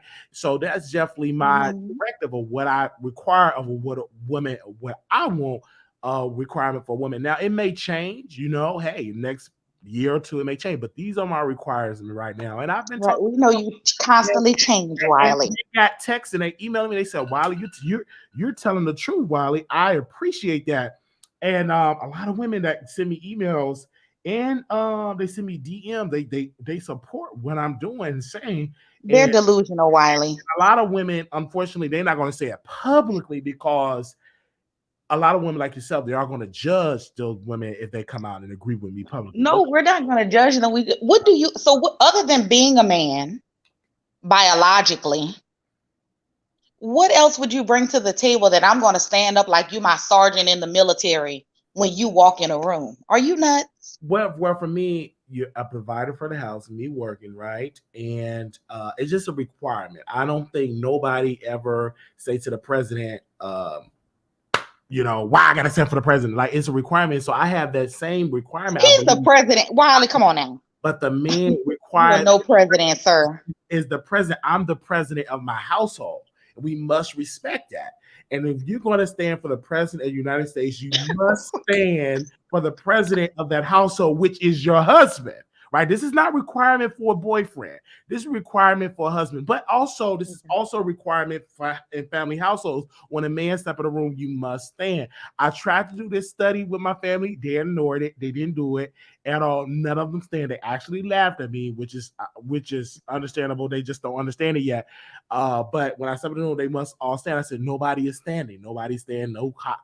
Oh yeah, I remember when you told that idiotic story about going to your mother's home and thinking somebody is supposed to stand when you walk in the room. You're just out of your mind, Wiley. And that's why we get in the chat and we say, Wiley, did you take your medicine? Because we love and support you. We want to make sure, because you sounded delusional thinking your mama supposed to stand up when you walk in the room. It's just a requirement of what I'm requiring women should Wiley, do. did you just learn the word requirement because you keep using it? It's a requirement of women what they're supposed to do for a man, because that's in a man characteristics. He have that power, that essence of a president. That's power, right? That's so you want to be a dictator. No, I'm not a dictator. I'm not. You're trying to utilize the same thing that Russia does. No, I understand. No. What I'm saying is that's a requirement, and you may not require that, and that's fine. And you find your husband that you can run over or walk over. No, see, and that's not the thing. I'm not looking for a husband I could run over. I love a man that is a man and takes care of his household. But me jumping up like some robot when he walks in the room, as if I don't have a brain of my own. I don't lose all my inhibitions and intelligence because I get a man or have a man. I'm going to respect you, but jumping up when you walk in a room, I did that in the military when I was young. I would not do that to a grown man that walks, and I only did it because I had to, because I swore an oath of office. But as an adult, I wouldn't. So what do you do when I walk in the room? I sit and wait for my hot cooked food to come on my table. See, you're a dictator. And so one of the you want a slave? You looking for a slave, Wiley? Oh, you want a slave? Just say that. I'm looking for a submissive wife, but Deborah said King John Wiley. Okay. So basically, he Chinese. Exactly. I agree. I agree with the chat. Somebody called you Putin Wiley just now.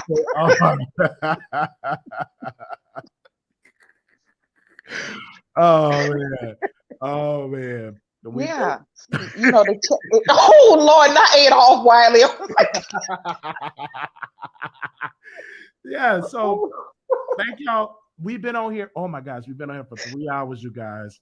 I know. I went to work. Well, I work from home, but I done logged into work and I was like, Wiley, them still on there. Let me call and harass him. Yes, I'm still. Since he wants to troll us this morning I'll with definitely the BS. I'll definitely still. Well, thank you so very much for. And see, Wiley, if you come to Harris County, when you come out here to Harris, when you come to Harris County, we're gonna have to go to dinner. But I'm gonna need you to stand up when I walk in the room. It'll be my treat, so I'm gonna feel like the man. All right, I whenever I'm in Harris County, I'm gonna hit you up. Yeah, we won't go downtown. Okay. We won't go where anyone's shooting dice. Okay. We can go over by the Postal Hotel or something. Okay. I think that's where Bobby Lights was at when they was talking about shooting that powder. We won't do none of that now. Okay. I'll definitely. But we'll go in that area and have us a nice dinner. I'll go for a nice dinner. Thank you so very much, sister. Thank you, Wiley. Have a good one. Thank you so very much. Harris County. Yes. All right. This is real good. Well, we thank y'all so very much. I want to say I thank y'all so very much. This has been a great live. Gotta drink me some water. Good God. This has been a great live. We talked about a lot this morning. So leave us a comment. Also, we had a members only live that we did last night. So if you didn't check it out, make sure you join our members or Patreon, whichever one that you feel is good. We did a live last night. It's up now, so you can consume it. If you have not joined our members, make sure you join, because we got another members only live next week. So I'm going to put the date out and the time, and we're going to vote which time is best, and whatever time y'all vote, that'll be the time that we will go through. Okay, I will let y'all know we got to do a Dallas meet and greet and a Houston meet and greet. Larry will be donating. Larry is a great guy. I don't know why y'all keep saying Larry's name, but we support him. Hope your leg feel better. Thank you. I've been kind of nauseated a little bit. I don't know what's going on. In the beginning of the live, did Wiley walk in and expect everyone to stand again? Wiley chat is so funny. Yes, it's very, very funny. I appreciate that. I love the love. I love the love that the chat has been giving me. Thank you so very much. The chat has been giving me shout out to Harris County. The members only live was crazy at age, but I was entertained. Thank you. It was a good live, you guys. I got other stuff planned for the members only because a lot of things that I know won't be good for like the main show, will be good for like the members only. Something that we can like dive into and be a little bit more unfiltered. So starting in January, if it be the Lord's will, as my grandmother always say that, yes, if it be the Lord's will, January 2023, we will be January 2023. We will be transitioning from the station head pre-show, after show, and doing it on the members only in Patreon. So for people, because we just reached 100,000 views on station head. I'm proud. I'm glad of that. We're gonna actually go and do like sometimes an after show or a pre-show on the members only. So we're gonna definitely do that with special guests and everything like that. We got a lot of stuff planned on that. And so it's only $4.99. And we're trying to do as much content on there as possible so you all can be entertained. We got the cooking show that's going to start next year. Working on different dishes and stuff like that.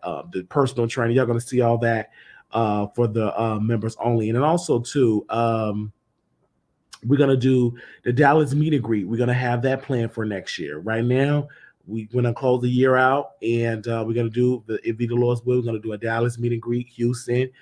We supposed to do out. I'm trying to Virginia, like the place I want to visit. I want to do Houston, of course, Dallas, Virginia, New York, and then I want to do like the main one in Vegas. Yeah. So if I don't touch your city, you could come to the Vegas one. All right. Yeah. I'm the members on the workout. You will see it on the members only. Excuse me. Yeah, been nauseated. Yes. Yes. So Vegas, yes, we're doing Vegas in October. Vegas will be in October. We're gonna be putting all the information out for Vegas soon. Y'all gonna get that. So we're gonna give y'all enough time to save up for Vegas because we're gonna require some money for the party bus. So I'm planning it with Blue Skies and another producer, and we're gonna give y'all the information. All right. Excuse me. Child Wiley is not about to have his way. I'm in Virginia. We have to do lunch. Okay. And you should do a cruise. I want to do a cruise. That's a good idea that we can do for 2024. Like, I think that would be a good idea to do, because I think I pretty much have next year, like, pretty much planned what I want to do. But 2024, that could be definitely a good idea for a cruise. Absolutely. Because I think I'll be meeting enough people, and I think they will feel comfortable enough to meet me for a cruise. Yeah. Consider doing the Yam singing challenge. Let me write that down. Thank you. The Yam singing challenge. The Yam singing challenge. The Yam singing challenge. I gotta Google that. The Yam singing challenge. Okay, I wrote it down. It's a no. Okay, every time I stay at you, I'll give you $100. Every time I stay in, you'll be giving me $100 or more. It's the only way I would do it. Okay. See his throat dry. Yeah, the Lord said, make him parch and dry. Where is he doing the meet and greet? Because it's coming this year. No, it's going to be for next year. I will let y'all know all the dates. But thank y'all so very much. I will see y'all in the next episode. If anything else going on, we could definitely do the live. But see y'all later. Peace. Let me drink some water. Subscribe, super chat, Cash App, Marquise Wiley 2A. Somebody did one last night, so that's going into the Wiley Show fund. So we got to do some stuff. We have that. I thank you so very much. They sent a donation last night. I did get it. I sent you your heart. Because you said something, you sent a heart or something on Cash App. Also, too, if you want to be added to the text list, I want to say this really, really, really, really quickly. I got to continue to make these announcements because people said they ain't getting any notifications. So if you're not getting your notifications, all you got to do, if you have a phone, you just text Wiley, Wiley, in the text box. Boom. And the number you type, 888-534-4939 to 888-534-4939, and put in the text box Wiley, Wiley. That's all it takes, and you will be on the text list. I appreciate that. So I'm going live tonight. I'm gonna try. Can we have a Zoom Christmas party? I would love a Zoom Christmas party. I gotta get a Zoom Christmas, because I think I can't play music for members only. So I probably will send a Zoom. Yeah, that's a good idea. I'm gonna have to see how can I do that, and I will let y'all know. Wiley said, "All rise at the start of each show." Stan, when I enter the chat, LOL. Are you going live? I will let you know if I go live, and that's why I say join the text box. Oh, my throat is dry. Join the text box, the text list, so you can be notified when I go live. Sometimes the YouTube notifications work, sometimes it doesn't. Just join. I think the reason why it's working more is because we're going live more. If you keep going live, YouTube will just throw it out in the algorithm. So I'll throw it in the algorithm to notify you. And also, when I schedule a live, and you comment in the live, it will notify you that I'm live. Wait a minute, who was that?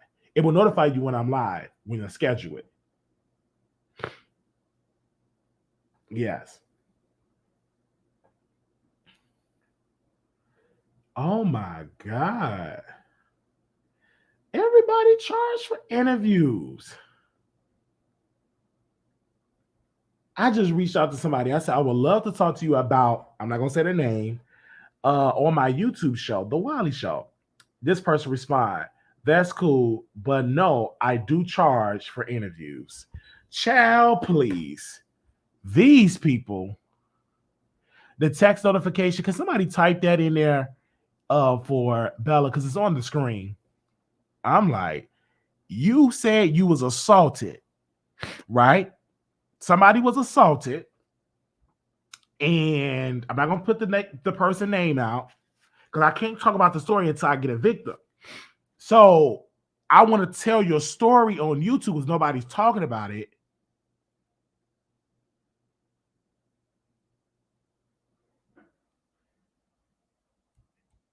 Nobody's talking about it.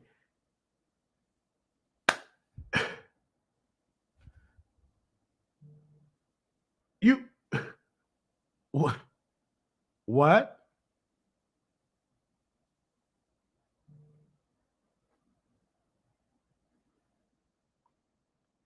You should talk about it. Not I charge interview. That literally make you discredited as a victim, in my humble opinion. Anyway. No, it's not Blueface. No.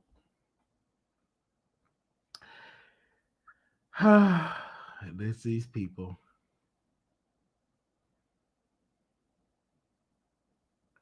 Here we go. I can see that too, Wiley. Thank you. Sorry, I'm at work. Thank you so very much. Okay, y'all got the text notification is down there. The number. Thank y'all so very much. No, it's not his boyfriend. No. Absolutely not. I'm gonna tell y'all, nobody even talking about it, but I can't say it because you got people in the bushes. You got people in the bushes. Thank y'all so very much, and I will see y'all in the next episode. Peace.